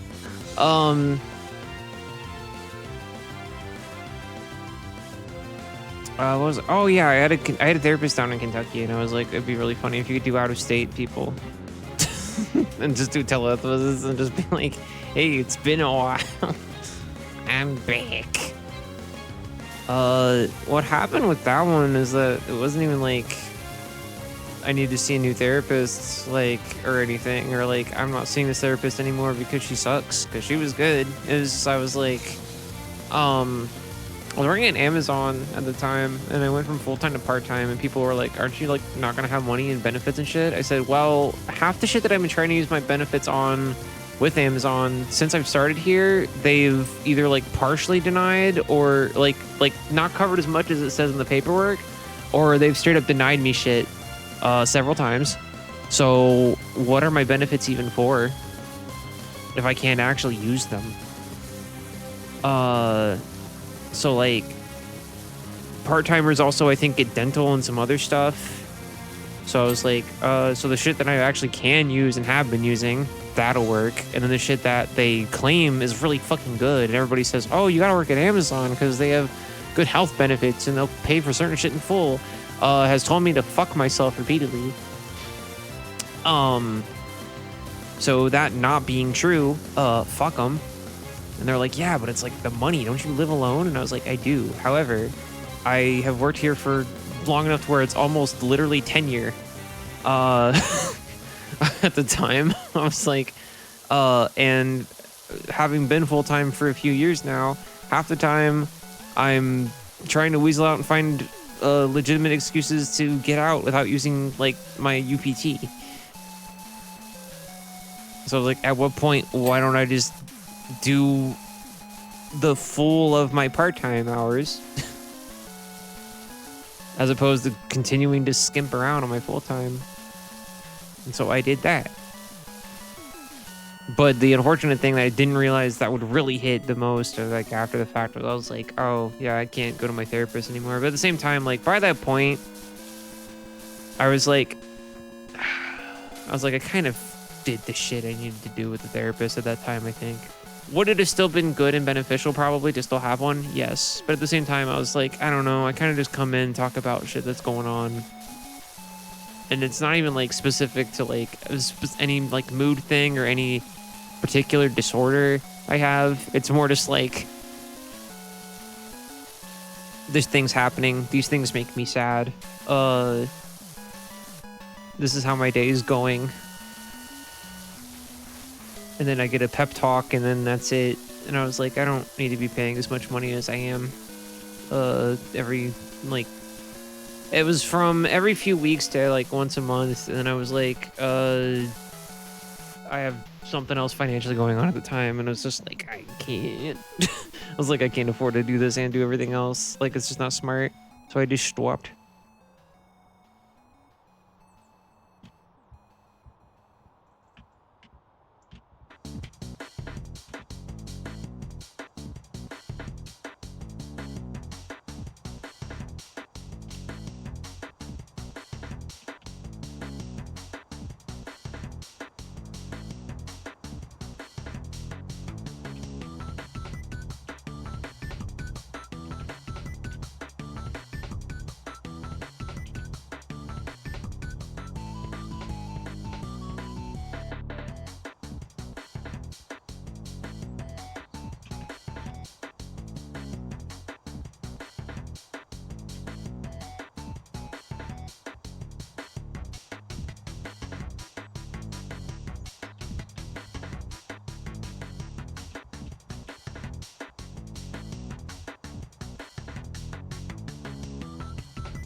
This is a Crash Bandicoot, isn't it?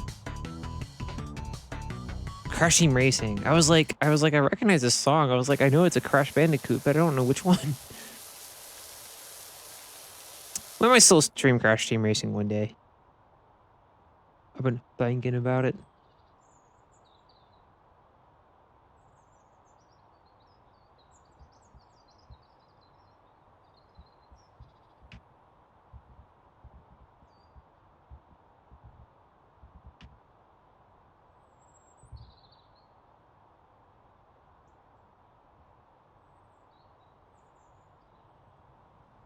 Doop doop doop.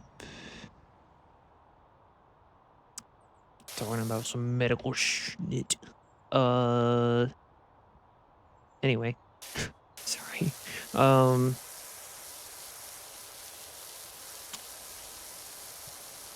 Oh. Did the Bangers playlist just stop? Oh, I accidentally stopped it, I think. Or something. There's no way it ran out of songs. What? That's what it started with when we... The fuck? Is it only playing like 8 songs? Hello? That's the same order. That's not a shuffle. That's not a shuffle. I'll tell you one thing. Not a shuffle. That's Buki. That's Scrambled Egg. That's that one Sonic boss. It's Kingdom Hearts sad song that makes you sad. It's 2 Sonic and the Secret Rings songs, weirdly. Yeah. That's Galaxy Fantasy. That's the Digimon Rumble Arena theme. It slaps. That's that Godzilla song I made that joke about earlier.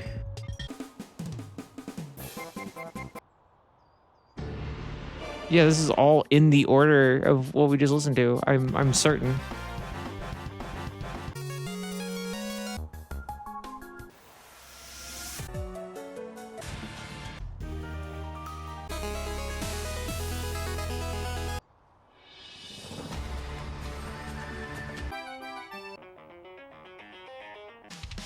Yup. Yup. Yep, we listened to all that in that order. Wow. I know I have more than 8 songs in this fucking playlist. I know we've skipped through more than 8 by this point. But I'm just like, what the fuck?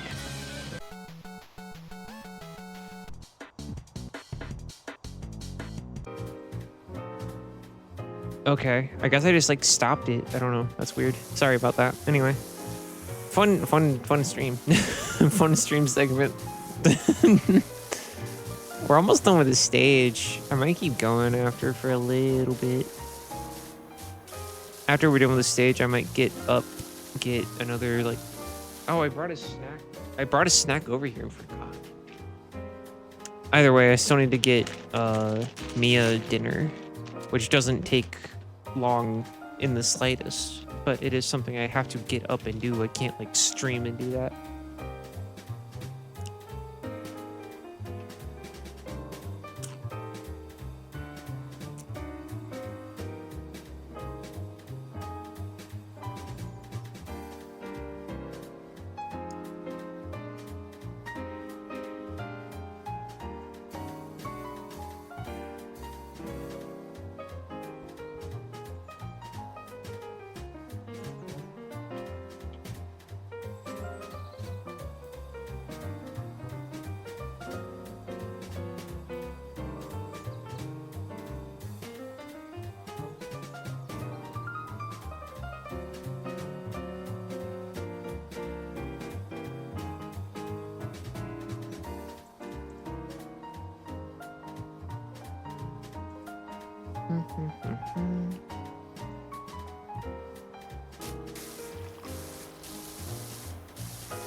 All right, we're back.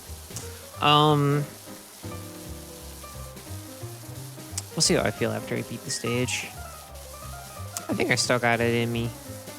I'm not quite on like I want to go fucking lie down level yet. But I'm also gonna be streaming tomorrow after I wake up and do some laundry, so don't want to wear myself too thin.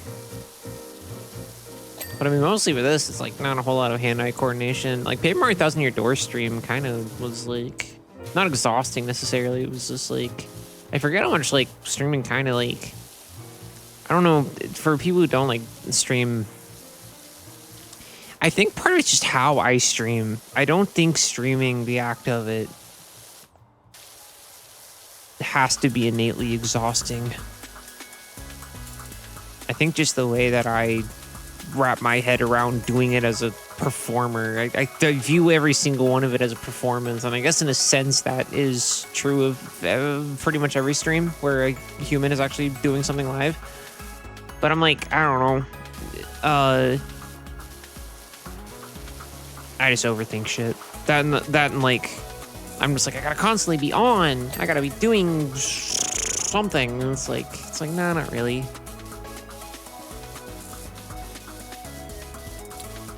I feel like the general consensus, I feel like people that frequent the platform probably understand, like, sometimes you're just not going to have a whole lot to say. And if chat isn't really engaging in it, if they're still sitting and watching you do it, we all have this mutual understanding of, like, you're doing this thing for 3 or 4 hours straight. Like, you're not going to have something. It's okay if you don't always have something to talk about. And here I am, my new topic of the fucking of Sleepywash, not having anything to talk about, is like, I don't know. Sometimes you don't have to just constantly be on it with it. It's fine. It's fine to be that. It's fine to just sometimes just sit there silently and do the fucking thing.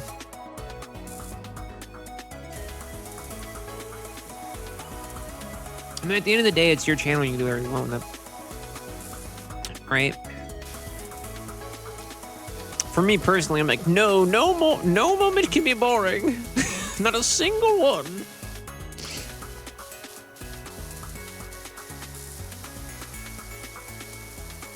Thing is, too, it is a medium that I do frequent. Kay and I watch Twitch all the time.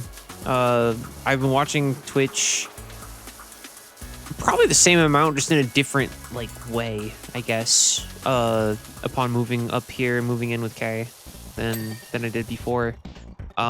It's become like a centerpiece of like our fucking like household, though. We just sit there and we just watch fucking streamers we both like on Twitch. And he's wonderful. It's so weird because it's one of those things where I'm like, when I was single, I was like, well, this is like a thing I do because I'm like a big stinky nerd. Like, the likelihood of like being with somebody long term is gonna want to watch the same stuff with me regularly is like, that's just not happening. And then it happened. Now I'm like, fuck. Now I'm like, hell yeah. Fuck as in, oh, this happened? Shit. I had all that preconceived notion about like that happening for no reason. I try to predict the future and the future happened differently. That's wild how that works. It's very enjoyable. I like it's fun too because like Kate kind of follows people mostly just based on like whatever she's regularly watching. So like she'll just follow people. If there's people that are inactive for a while, she's like, there's nothing personnel, kid, and then she'll like unfollow them just because they haven't been around for a while. And I'm like, hey, you know what? That's somebody I watch too. I'll let you know when they come back. But like for the most part, it's like, it's like, oh, nobody's live at this hour. And I'm like, I got somebody for you. And then we'll watch fucking, like it was Cotton Candy Lesbo the other day, where that occurred. Oh yeah, I gotta pet the cats in the stages. Hi, Ulysses. Hello. Hello, you get pets. You have laying down position. Oh, and then you just get back up. Okay. There's another cat. There's another cat. There's 3 cats. Gotta find Bubbles and Squeak. There was a platformer called Bubbles and Squeak. I've probably talked about this before. There was a Genesis platformer called Bubbles and Squeak, and it was part of my childhood. I don't have a Genesis anymore. I think it's expensive as fuck anyway to get a copy of that game now. It probably wasn't very good. If I recall correctly. It was probably bad. As a child, though, I tried to enjoy it. I liked the vibe. I liked the look of it. Oh, you get belly rubs. You get belly rubs. Yeah, you're yawning because you're a silly baby. I'm talking fucking baby talk to the fictional fucking cat.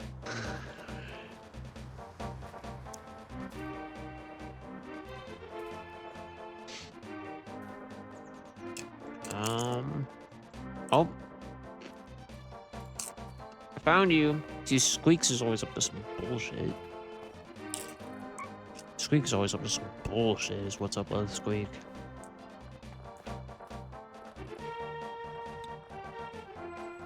I think that counted as me petting Squeak. Okay, yeah, they meowed.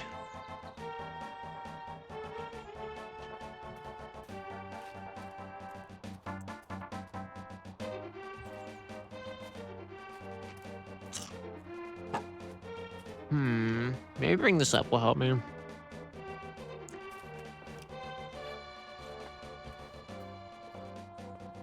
I can't climb it? Oh, there we go. No, it's fucking up.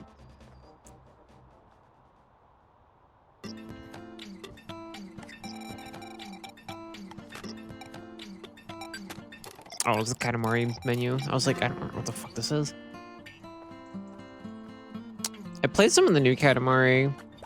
Kay got it, or no, I got it for Kay a few months ago.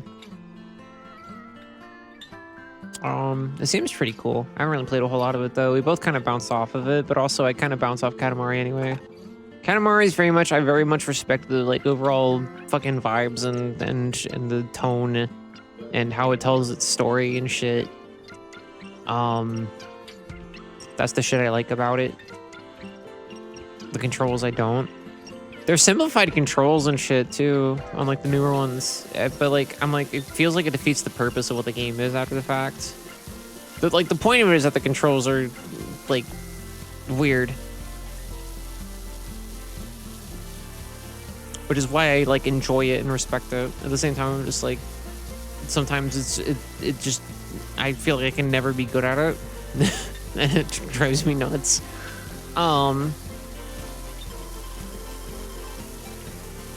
The new one I feel like is a little more forgiving though. So I don't know. Maybe one day we'll stream that, question mark.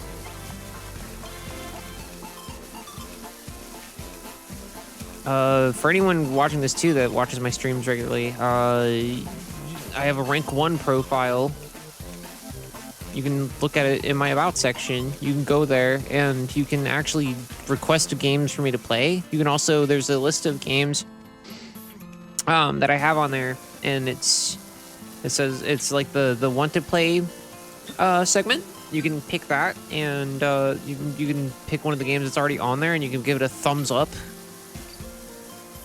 Because sometimes I look at that and go, oh, somebody wanted this game, and I'll put it on like a Dork congregation poll or something before I put something else on there. I like prioritize that a little more because like somebody wanted me to play it.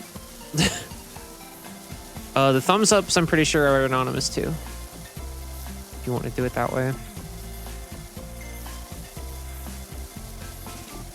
But also like one of the good things about me not having thousands of followers is like if people go, hey, have you ever streamed this game? Because I think it would be fun to watch you stream this game. I can go like, yeah.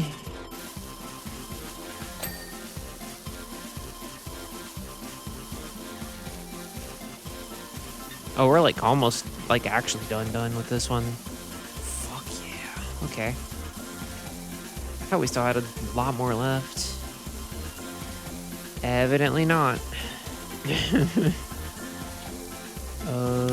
If I go back to this one, this will cast a bit of a wider net, I think. It just doesn't spray as deep.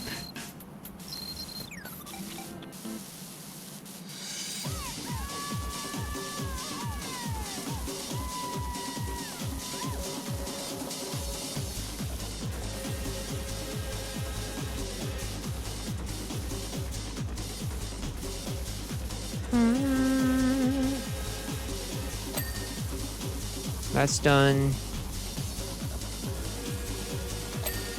That's done.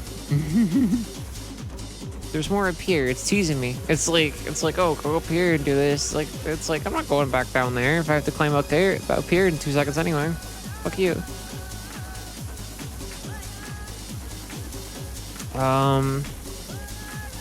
Not particularly interesting topic, I guess, maybe. I went back and listened to Spirit Box's old shit. Because I saw them live with Kay recently, and they were really fucking good. I've already known about Spirit Box for a while and listened to their stuff on and off, but like seeing them live fucking kind of changed my whole thing with them. And I was like, oh yeah, oh yeah.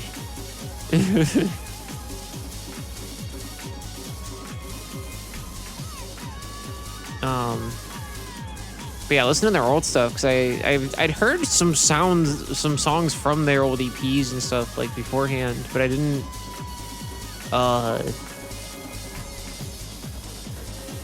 really like go out and listen to their stuff before Eternal Blue. So I listened to their first 2 EPs and was like, oh.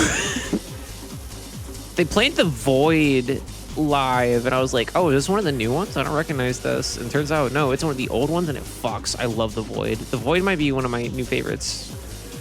I don't think it could beat Constance for me just because I love that song. That's probably just my favorite song by them, like overall. But god, but The Void is like close.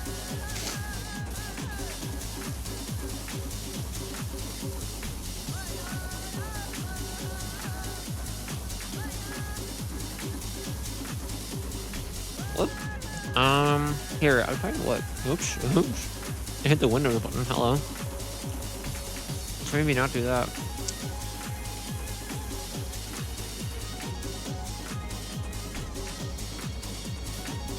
I was gonna fucking...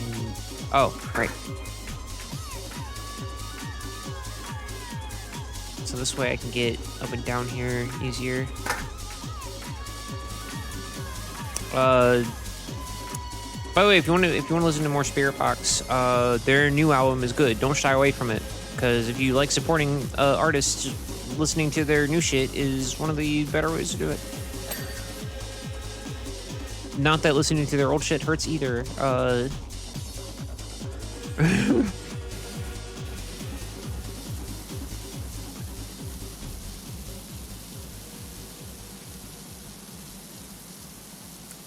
I posted about it on Blue Sky, but I think my consensus is that certain songs on Eternal Blue are still my favorite songs and some of my favorite moments by Spirit Box, but I think Tsunami Sea is like the better album to listen to front to back as far as their full lengths go, which is just those two.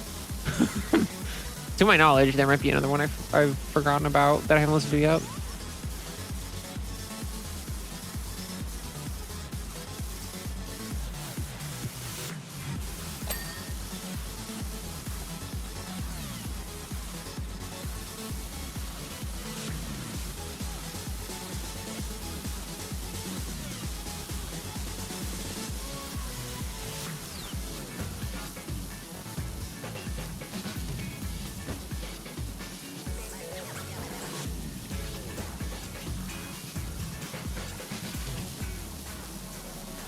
Ooh, I'm almost done.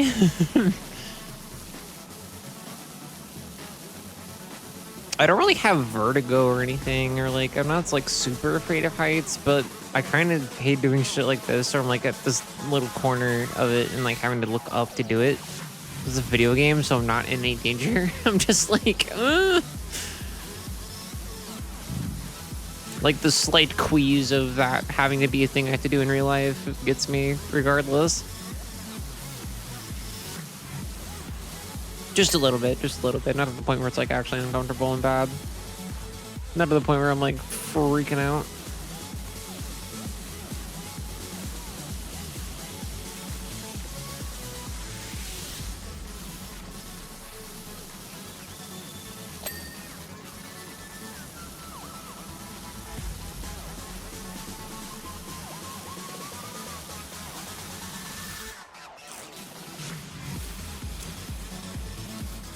I haven't used tab this entire level. I haven't really needed it. This whole thing's been pretty streamlined for the most part. So far, I like the, like... This game feels like it has level design. Like, a little more than the first game. Like, this I don't know. I like this game. Power Simulator 2 is interesting.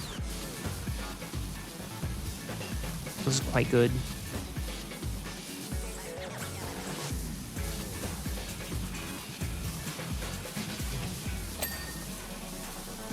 Oh, and I say that shit, and then fucking... Yeah.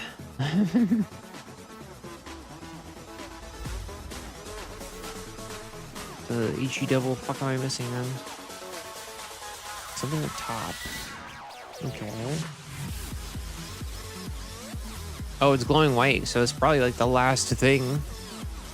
Whatever the fuck it is. Roof. Roof canopy top? No, wait. Oh. Hold the fucking phone. Doink. E? I think it is. Nope. Q. Q, I think it is. Oh, hold up. I got shit missing down here anyway. Doink. Okay. Oh, I think what they want you to do with this is use this. I think you can move the big scaffolding still, like you could in the last game. I think you're supposed to move it over to here and long nose this one.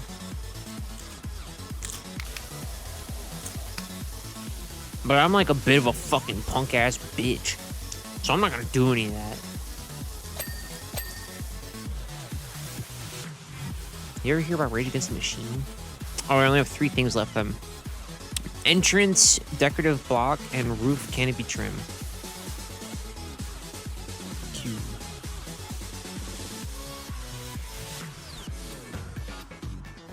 You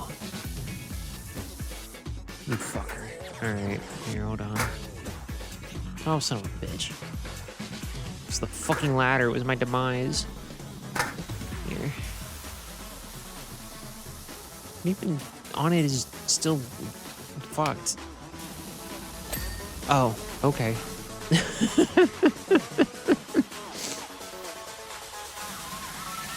Okay, so let's get this little smudge here. Did I just take out that fucking daffodil? Or dandelion, I guess? Dog, where is this? Is it inside? Do I gotta knock on the door? Q. Q. Oh. No. No, that's not it. Q. Q. I'm hitting Q. Q might not be the button. Where the fucking hell is it? Okay, yeah, you can just lift this just like last game.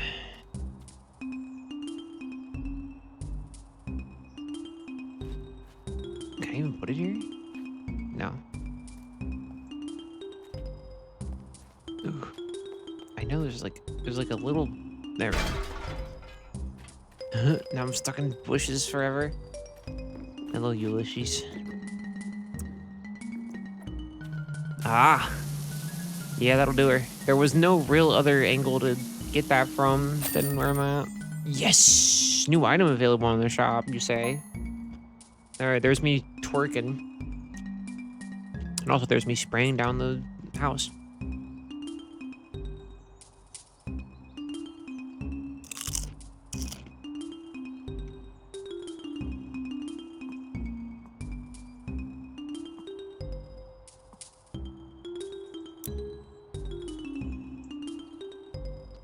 Let me see that fucking shop then, bitch.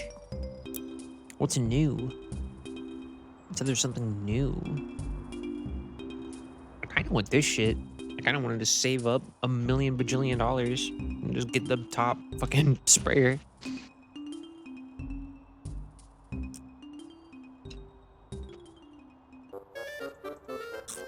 Wait, I have the Urban X2. Can I sell?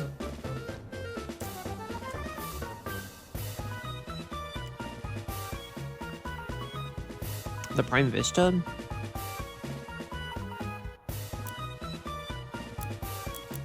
It does not seem I can. It's a fucked up shame. Okay, so well... Huh. Ideal for washing flat surfaces at short range, the surface cleaner cuts through all dirts effortlessly.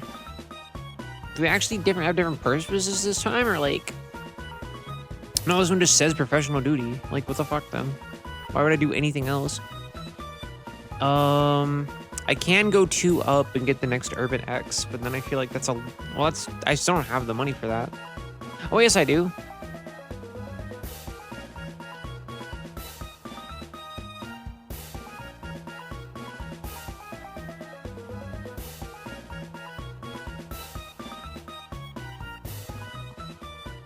I wonder how much I would get then for selling this.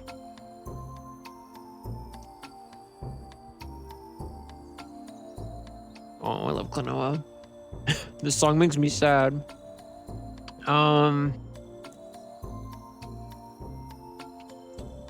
Like the nostalgic part of me for that game feels very happy listening to the song, and then like the part of me that like knows the whole deal with that game and remembers all the shit in that game is like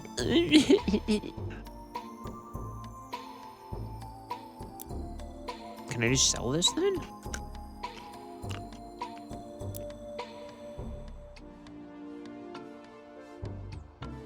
You can sell the nozzles. That will net me... What is that? 380.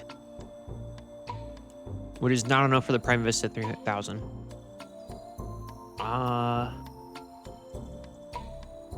Also, if I get the Urban X U2, I can't buy all the shit for it. So I deem it slightly fucking useless. On the other hand, it will make cleaning faster, so maybe I shouldn't do what I did with the first game. My strategy with the first game was just like, it's supposed to be a cozy game anyway.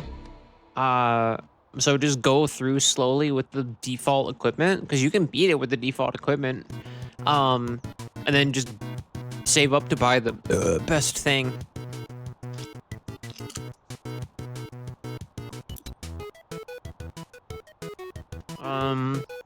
This just costs PP points.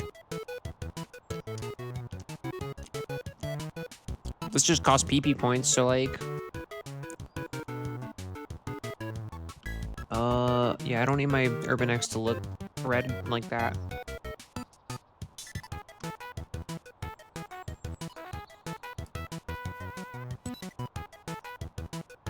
Yeah, like, I think I'm good.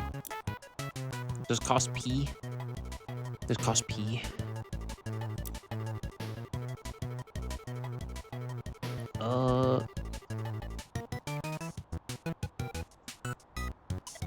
Boop, boop, boop, boop, boop.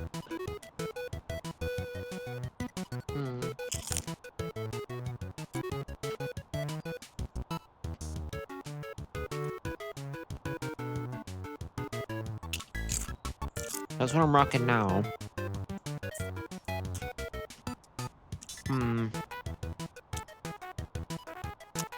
Like, I could change my fit, but like... Oh, fuck, there's one with cats on it.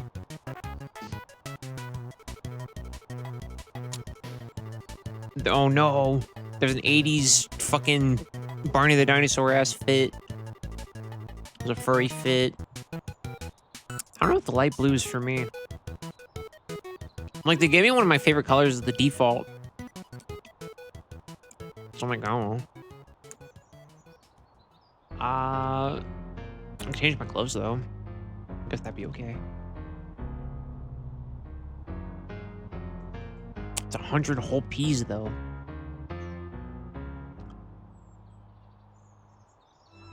The little paws.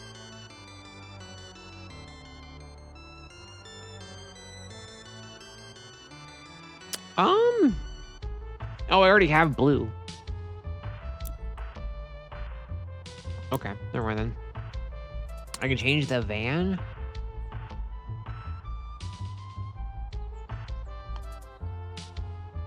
But that's like the van. That feels like vandalism. I feel dirty doing that a little bit. Well, here, tell you what. I want to go get the cat dinner, and then we're gonna do another stage.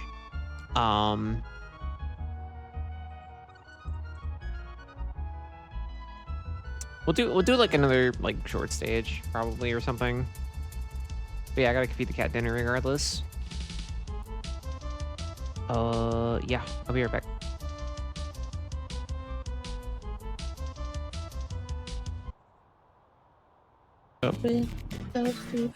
Bogo. Bogo? Are you over there getting your photos printed? Photos printed? Photos printed. What? Photos printed. Give me that chest.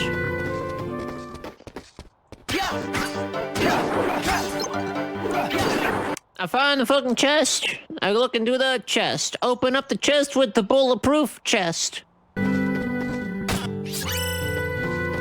See it in the chest and then open the chest. You gotta look inside the shit and find the chest. Treasure's what I got. I found it in the chest. That's because I opened the chest. We need a scaffolding back over on this side. Oh, so I'm just the scaffolding bitch now. Yes! Yours. Yours, bitch. Hither. Bring the scaffolding. Judah's very good at it. Maybe we should add some spins. What the fuck are you talking about? Spin to win. I don't like the angle I've stopped this on. I don't like this one bit. Something, dick in a box. test again. Today I have picked out a most wondrous item for you, fellows. Up first, I have the horse. Oh my god. Otherwise known as the porcelain horse. Otherwise known as the Porce. This magical object I found deep within the dungeons of the pyramids. Deep in the dungeons. I extracted with incredible care, and it showcases a magical horse. Now, there's several reasons this horse is a magical construct. First, it moves 100 times faster than the average horse due to its unique structure. You might think that it not having legs might bring it down, but no. Its unique shape at the bottom only extends its speed. Now, you might be asking, hey, alligator, what is that thing on top of the horse? Is it perhaps a magical beast? Is it me? Who cares?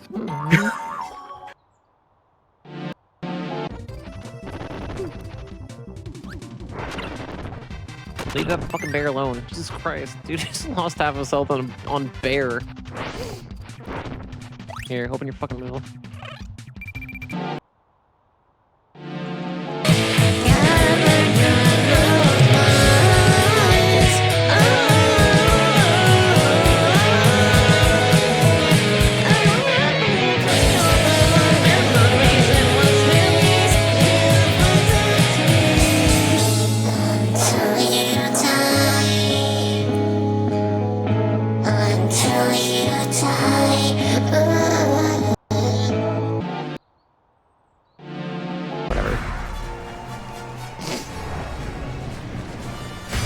Alright, Dubsky first time.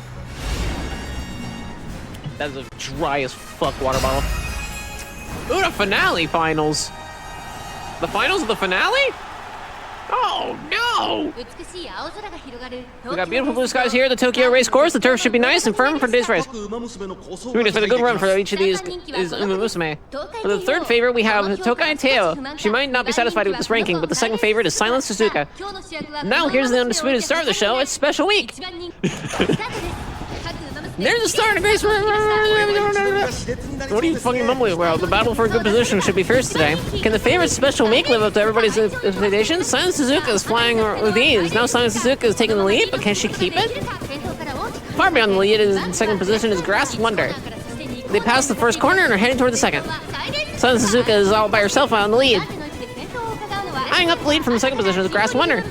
Then it's Symboli Rudolph, and fourth is Rice Shower. Ogori Cap is right behind. Then Die with Scarlet. 5 lengths away from her Special Week.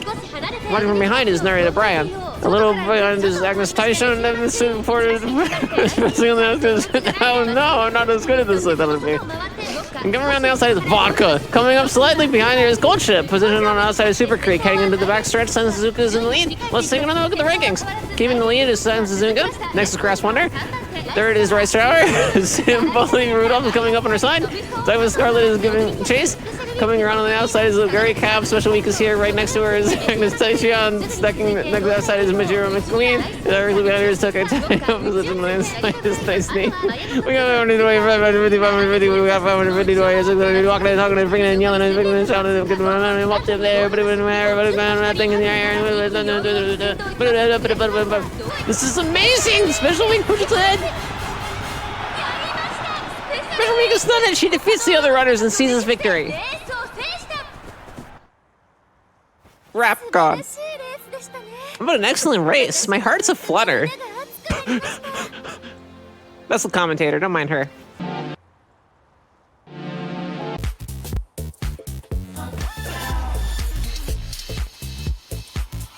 The hero?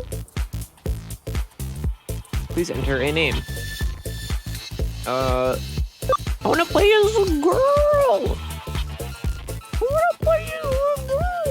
Not give you an option to use a female player avatar for the main game of Hacker's Memory, although you can still pick a female avatar for online battles with the digital lab if PvP is your thing.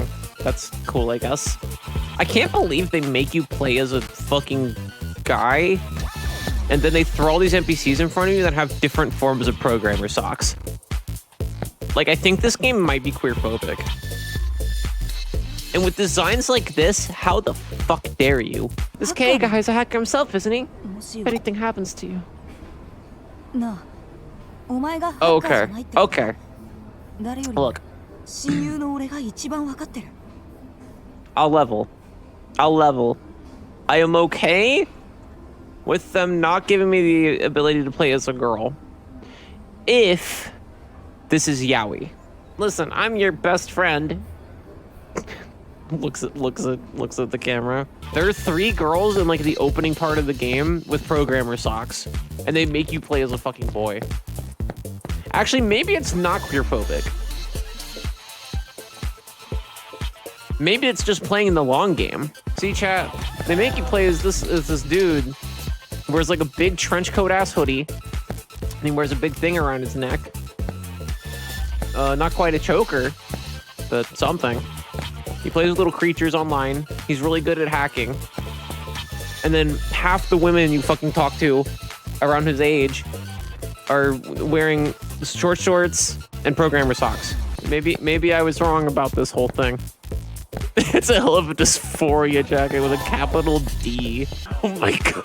Case it's just missing the Hylia crest t-shirt. I think this game is trying to de-egg people. Is that Erica? Is that the gamer girl? She has a fucking whale keyboard? Get his ass. Get his ass. Kill him. Girl, this stuffed sea creature. I'm not just... This is an egg game. This is an egg cracker game. Listen carefully, Mr. Bitpart.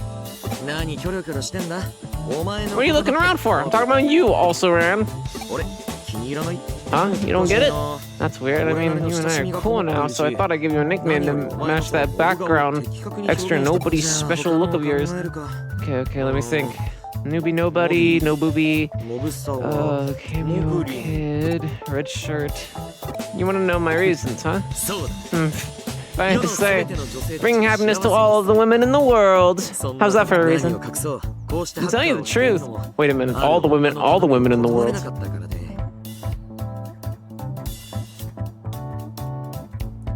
All the women. Welcome back to the stream. Sorry, it took a little longer than expected to get back. I just needed a minute. I'm back with a Swiss cake roll. Kay really likes these. We got some in the recent grocery trip, which is like cool and nice. She really likes those. I'm not the biggest fan of them. Every once in a while, I'm like, you know what? That's what I need.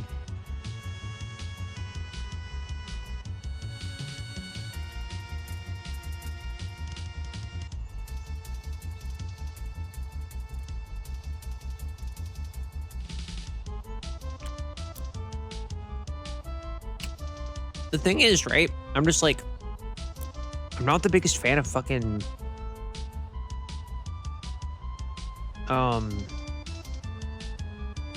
chocolate. Or just like saying I hate happiness, but it's just how I feel. Dirt Finder. It appears both of us are going up in the world. I've become the new mayor of Caldera County in its entirety, while you are the wish. Wow. While you were to watch my flagship billboard 30 feet from above the interstate, due south of Lubri City. Inadvertently dirtied by a process that doesn't concern you, I must confess to still harboring grave concerns as to your character, but I remain committed to your sublimity as a power washerer. It would be remiss of me not to exploit the talents of someone when it's within my power to do so. I wonder what they're trying to say. Wonder what they're fucking trying to say.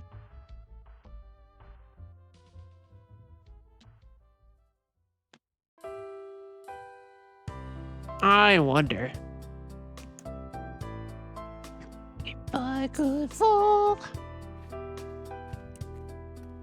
Oh, we got scaffolding on scaffolding. Are you fucking toying? You expect me to believe this?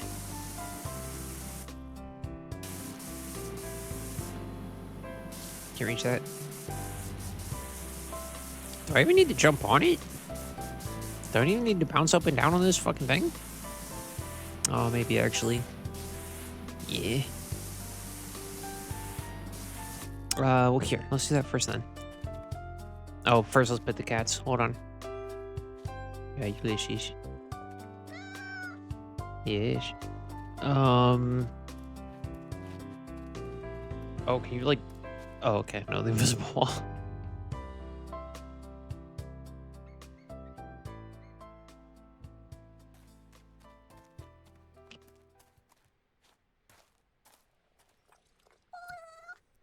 Oh, they're both just here this time. Oh, the little bird. Little purr sound effects. Oh, yes.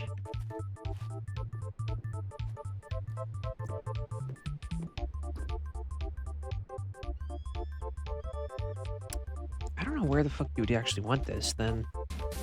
I'm assuming the ladder. Yes, you use the ladder and it's also fucking power wash it. Oh, Jeff Jefferson's typing. Hold on. I know we had our run-ins in the past, but I think it's time we let the water pass under the bridge, or in this case, over the highway. The fuck is this? What is this? Oh, wait a minute.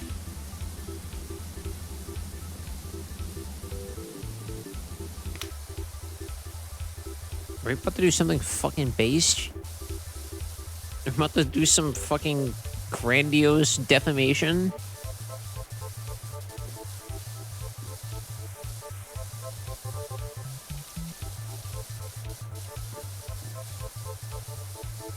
I think this is going to be the last stage we do, as much as the dog car. Well, we'll see. When I'm done with it, if this doesn't take as long as I think it will, then we'll do dog car and then I'll go to bed. Because I am getting sleepy. There have been Sleepywash episodes in the past run of it, in Power Simulator 1, where I did start fucking dozing off. I try to avoid that now. I'm like, hey, if you're falling asleep on stream, you don't need to be streaming.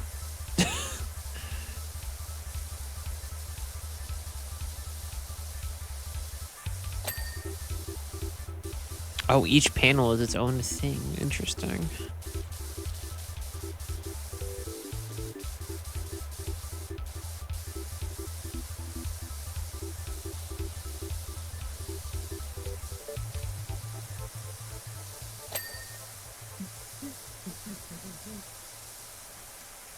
Mia's had some dinners. Wait, so is this what I think it is, or is this one of my tools? Hold on. It has like fucking like electric plug. The fuck is this? What the shit? What? What? Oh my god. This is wild. Oh wow. Oh. Ah! Oh, thank god. I thought it was just done after the fact. Oh, you can just like move this all around. Oh shit, that's awesome.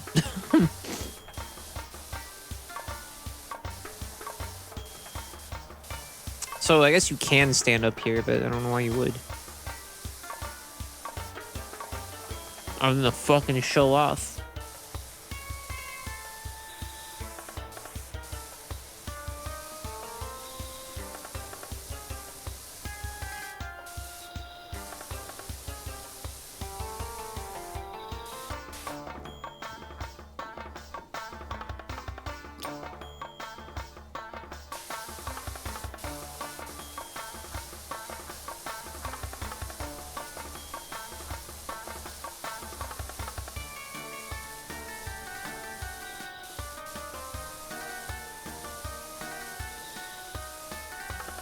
Oh yeah.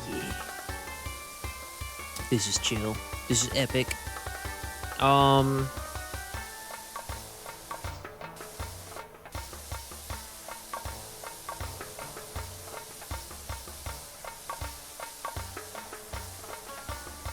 The kitty has had dinners. She's walking around like she owns the place.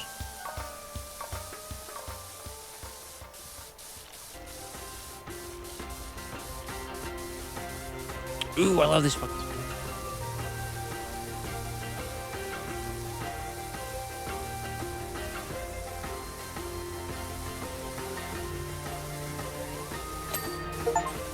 Nice. I got some kind of achievement. Oh, I see.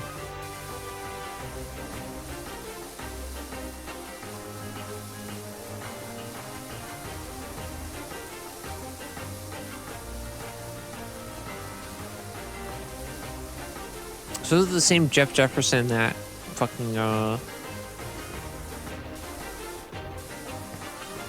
had the egged fucking office place, I think. Something like that. I don't remember for sure. Power Simulator 1 was a it was a while ago, to say the least.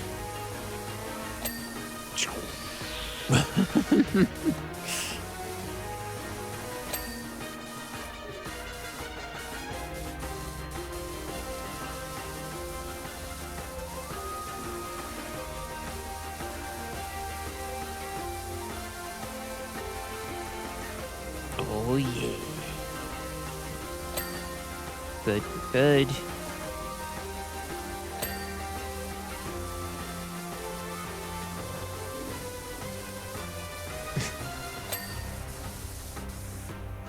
Me, I gotta stream more indie games this year. I gotta play more PS1 like era bullshit this year. Also me. Plays Paper Mario Thousand Year Door fucking once or twice a week. And Power Simulator 2 when she has extra time.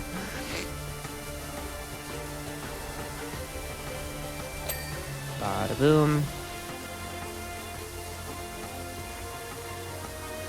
Nose itch. There we go. Alright. This one.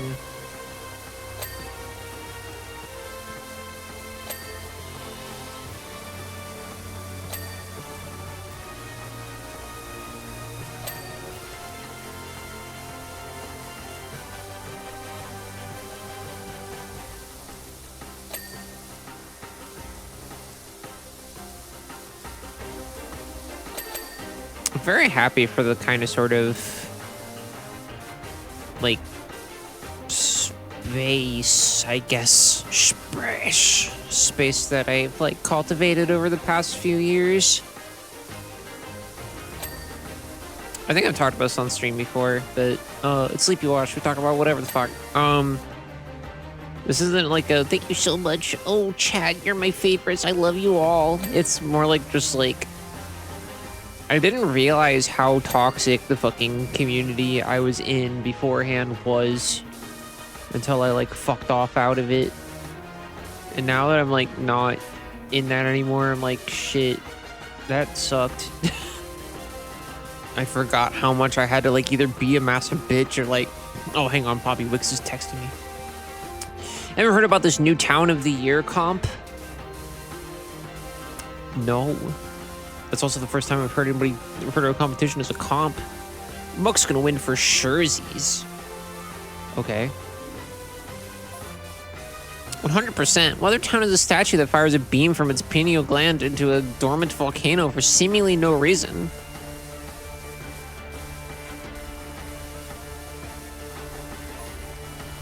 Well, not anymore, eh, Percy?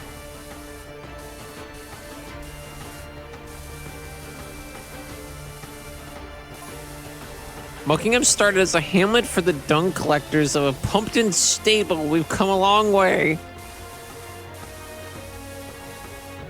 Oh, okay. Sure. What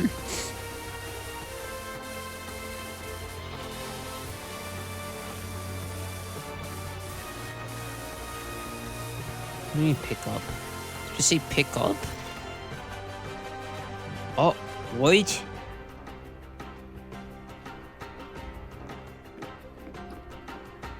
I don't know what the fuck that did.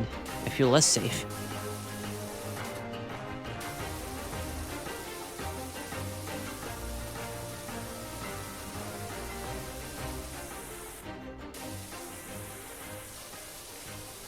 Can't really see the other side as well. I think, unless I'm tripping.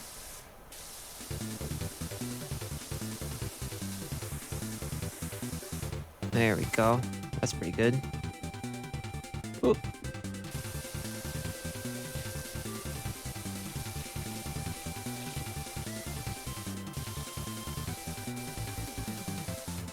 Here, let's get distracted and do this too.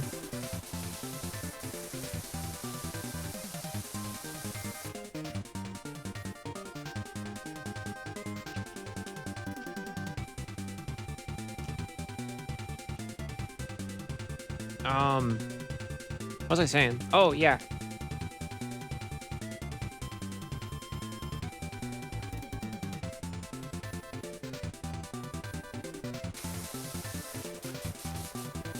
There's just like more people I respect and appreciate, and I'm not wondering when like, oh, if we like hang out like, or hang out more often or whatever the fuck, depending on the person, like whether or not they're gonna disown me for this, that, the other, of like, I don't know, being like performatively one of those woke moralists. Like, I don't know. I shouldn't so easily fucking proponent the word woke to my own fucking vices. Like, just couldn't think of a fucking better term at the time.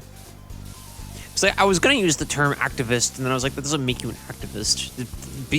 Seeing things and having standards for not wanting to fucking like sully the planet by doing a certain thing doesn't make you an activist innately. Hence the like terminology of like activism.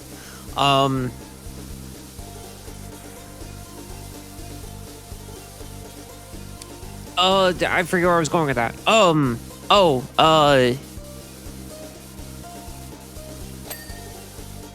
I don't know. It's like once I did this big 180 in like my mid to late 20s of like just generally being more empathetic and less of a fucking nihilist about everything.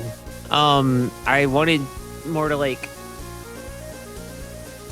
I kind of wanted other people too to kind of just be like, hey, don't fucking be an asshole. And what I mean by that is that a lot of people just like, don't be as ableist, don't use as much ableist language. And like, I've been talking about on stream recently, you can't do everything all at once.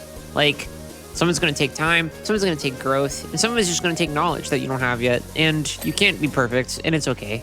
Trying little bits here and there to be more inclusive, especially when you're like a creator with a platform, is good. But it's not, you know, always possible.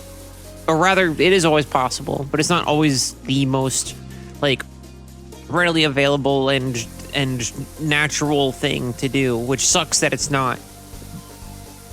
It's systemically designed to not be. But it is, like, natural to want community. We are pack animals. And even though that pack animal mentality has been warped by, like, what social media is and where we're all at in this world, in the current, I think that's still, like, an important thing to remember. And furthermore, that, like, wanting that isn't also like a bad thing. This is that people get weirded out when you say I'm hoping to find new people to hang out with versus like I'm just trying to expand a sense of community or be a part of one, when really you're kind of in a sense arguably saying the same thing. But yeah, either way, I don't know what I think that a lot of it depends on what you're defining and determining as a community as well. Like, do I think, I don't know, it's like maybe someone that you are mutuals with on like one particular website, like fucking like Tumblr or some shit, that maybe that like is not maybe that's not actually a community. Maybe that's not your community. At the same time, a lot of people would argue that just by definition of what it is, that's the community of people that peruse a Tumblr. Or maybe even a certain subsect of Tumblr. It's weird that I've like met people through Twitch. It's weird that I've indirectly met my wife through Twitch. It's the fucked up thing. Parasocial.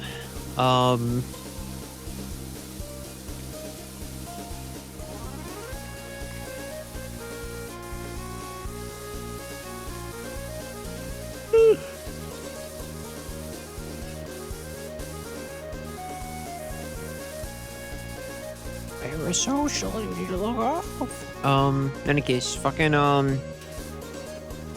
yeah, I feel like before, like in 2023, I feel like there's just more shit where I was just like, I don't know. I just had less standards for myself, I guess. I was like, it was more just like, I've talked about it a little bit before. I'm not gonna go into the whole depressing details of it because I'm trying to make this stream kind of chill. There was a point where like we had to keep a lot of shit secret and stuff, and like just not talk about things publicly because of the community I was in and how we were afraid of getting like doxxed or something. And that's like wild to deal with. That there were that many people in that community that were just that fucking like hateful that was something I had to fear. So it was people that had that information and have done more fucked up shit to like one or both of us.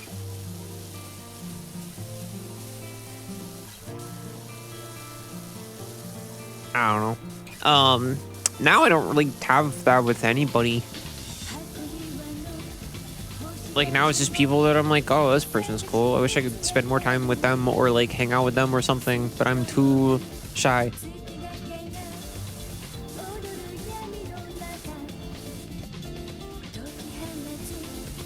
Oh, you can just close the hatch. That's way easier. Well, if you can imagine such a thing, that'd be way easier to do.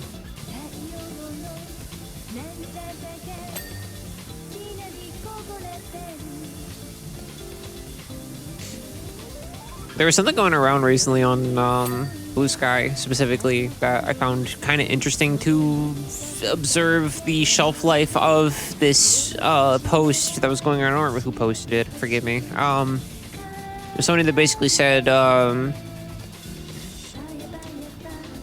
somebody said something along the lines of like, it's wild that you can't just like, we're all just on here and like we become mutuals and this, that, the other. It's wild that like we don't have the subset of like, oh, we can just like be friends.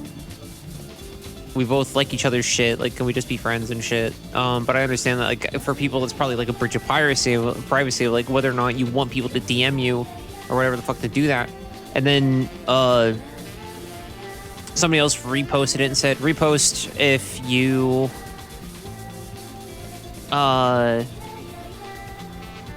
they said repost if your mutuals can DM you to be friends.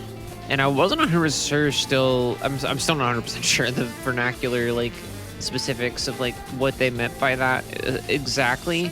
I'm assuming they just meant like you can DM people and like have common interests, or just straight up just be like, hey, are we friends? Which I think is kind of awkward, and I didn't do that. And that's why I found it kind of interesting though, is that it's kind of as this statement of life and how short it is, and just like, oh, we're trying to cut out the middleman of this. Like, just say what you mean. And I'm terrified constantly of the ramifications of such a thing.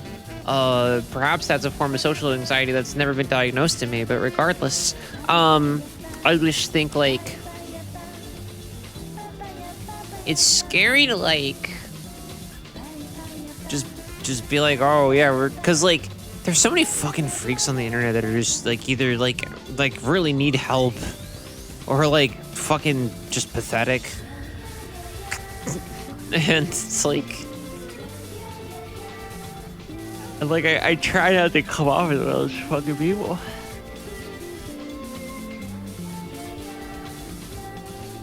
I said, my response to that, by the way, though, because I did repost it, I said, the thing is, DMing me on Blue Sky to do something with me outside of Blue Sky isn't the way to do that. I think your best bet is going to be, like, I'm on Discord constantly.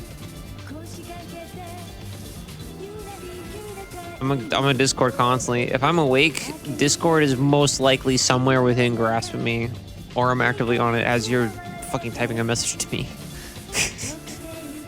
Alright, so the rest of that's for the scaffolding then. I don't even know if I'm gonna get through this one, I'll be real. I'll chug at this one for a little longer. We might not finish the sign today. Cause again, I'm streaming in roughly 13 hours from now, and I would like to sleep first.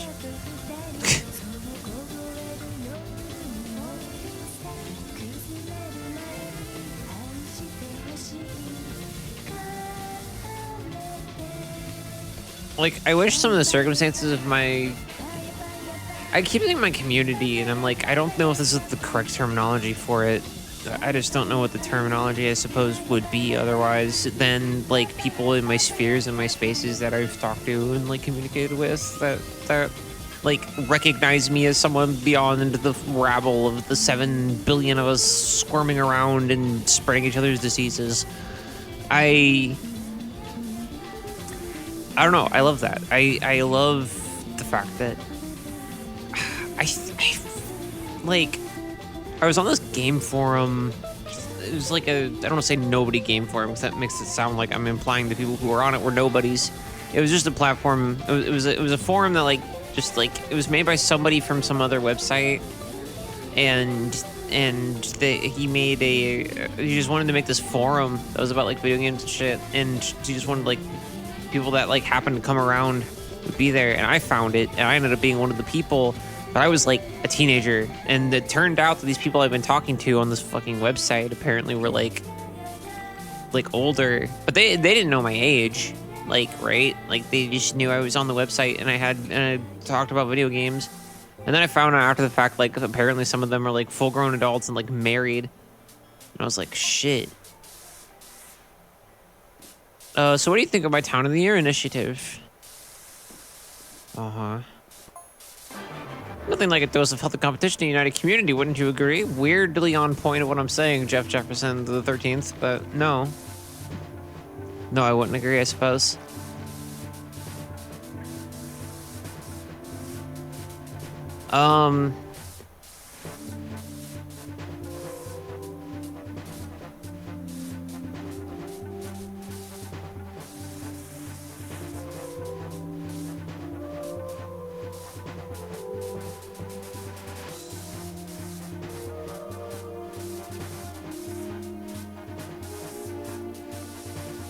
I don't know. I love that.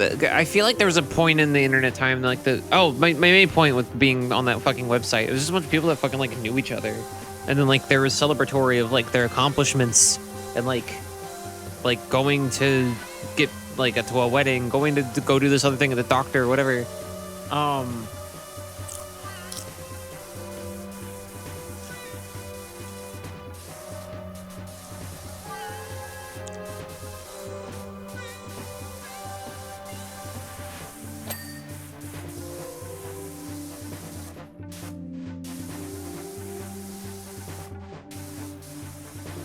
And I'm thinking like that was just a place that on the internet that people came together because they didn't have people in their like local spaces, that community, to have an actual community with. They didn't have people to commune with. And now I feel that even more than ever now as like a queer person, like a lesbian, married lesbian in the current state of America, where I'm just like, fuck yeah, it makes a lot of sense to have that. Like, and it does make me feel like a little less silly about this fucking just playing video games on the internet and shit. Like,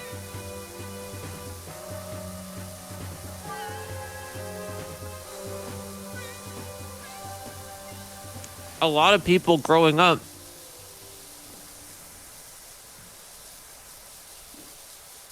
if they saw people living my life how I am now, they'd probably make fun of me. To a point of incredible cruelty. I think, like, I don't really have to worry about that as much now, for one. But also, it's like, I think I get more of that now. It's just connectivity. Especially now that we live in just such, like, social media-driven, fucked up times. I miss a version of the internet where we could just be like, oh, you seem cool. Or not even you seem cool, because even that's still a little weird. I would say more just like, oh, there's a place where we can go to like communicate more, and it doesn't seem like I'm fucking stalking you. It's a place where we come together for common interests, and that's it. Versus like anything I could do, I could have ulterior motives. Like, maybe I'm scary. I know I'm not, but like you don't fucking know. You know what I mean? And I think that shit is like just a rampant symptom of this social media centric fucking culture and what I know some people are calling like a attention economy.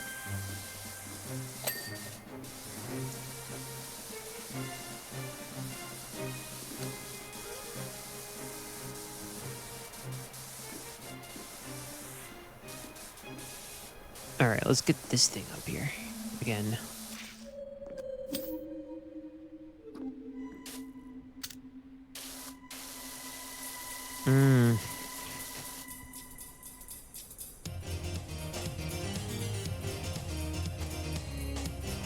Okay, let's see what he was cooking.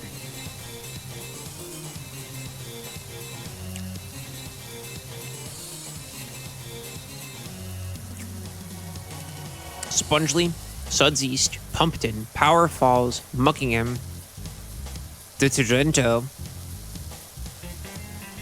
Fumarole, Bucketon, Blueberry City, Washington, Sparkleton.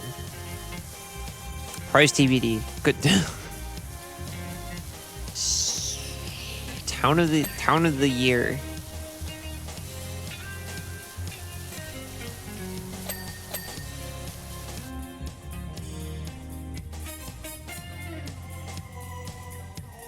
God, these Swiss rolls are fucking like massive. Not that they're bad necessarily, they're just way bigger and more filling than I thought they'd be.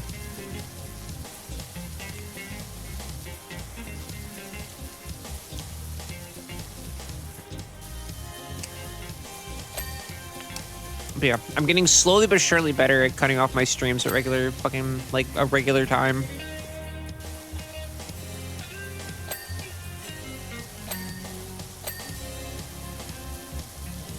So I'm not streaming like 17 hours every time I stream. I've never streamed 17 hours. Don't worry about that. Oh, cool. I'm still on here.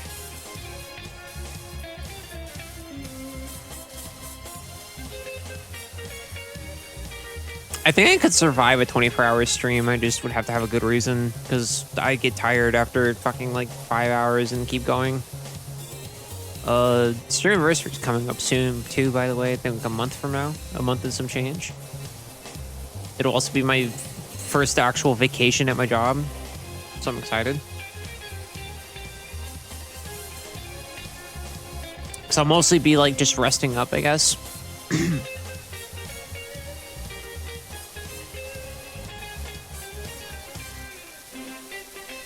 And then, yeah. And then, yeah. It's time to go to bed. Let's get this going. That's a sick little guy. That's a haunch. I meant the buzzard initially, but that's also a sick little guy.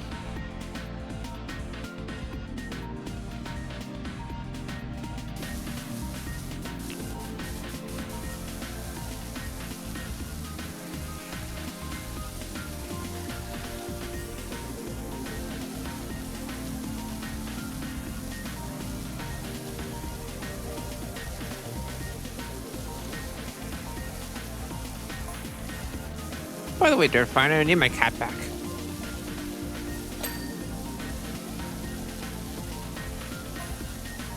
Photo ops are gearing up, and of course, you'll be needed for my promotional tour of the country with this hat on. Fuck you, Ulysses is part of the team.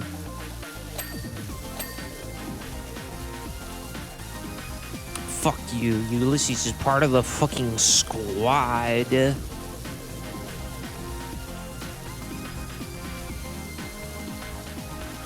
Oh, well, at least I'm getting actually like decently sleepy. I guarantee, like, I'll end the stream and do post-stream shit, and I'll go to bed and be like, ooh, what's going on my phone? Let's play Pokemon.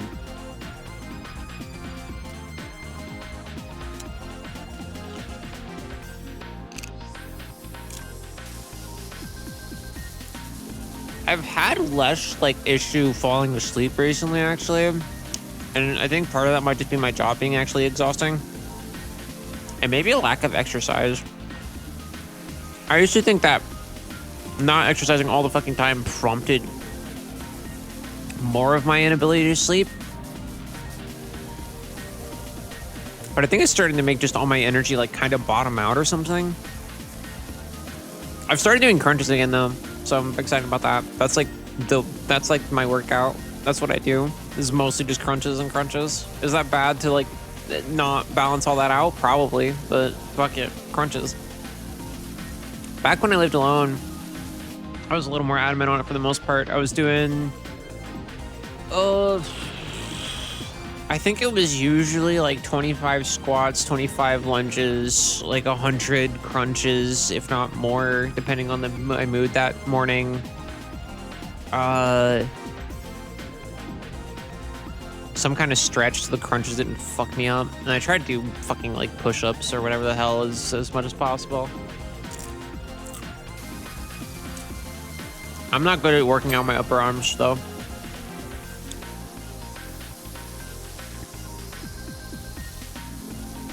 And I was saying that because my arms are like, not buff or something. That wouldn't make any sense. Why would I be, you know, but, fucking, I mean, I'm also not buff.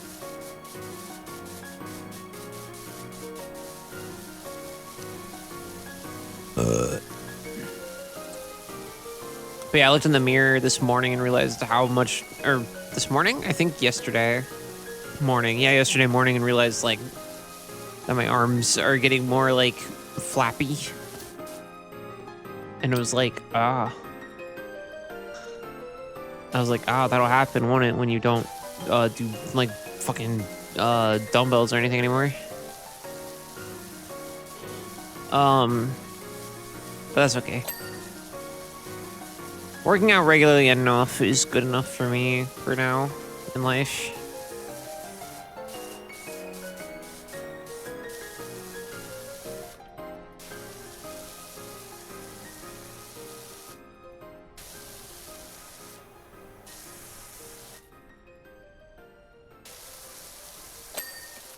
There we go. That counted. Okay, cool. 65%. Nah, I'll probably just end. Yeah, we can do more of that later.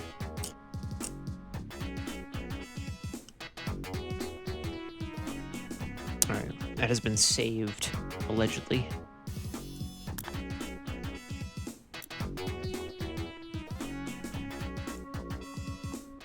I don't know how to fucking escape. I don't remember.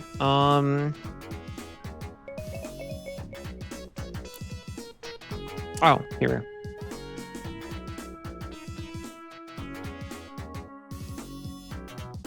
Good game. Good game. I don't think there are enough people for me to read out, so I'm probably just gonna end stream. Here, let me turn this off so I don't forget for tomorrow, because I will forget for tomorrow. Oops, wrong scene. There we go. Well, it's been real. Thanks for everybody for watching. I'll be back tomorrow around like 12 p.m. EDT with more Paper Mario Thousand Year Door. Thursday I should be back with a little more Paper Mario Thousand Year Door. That's about it. As I say at the end of every stream, honk shoe, honk shoe, honk shoe, honk shoe, me, honk shoe, evening stream, honk shoe, tee hee hee hee hee hee.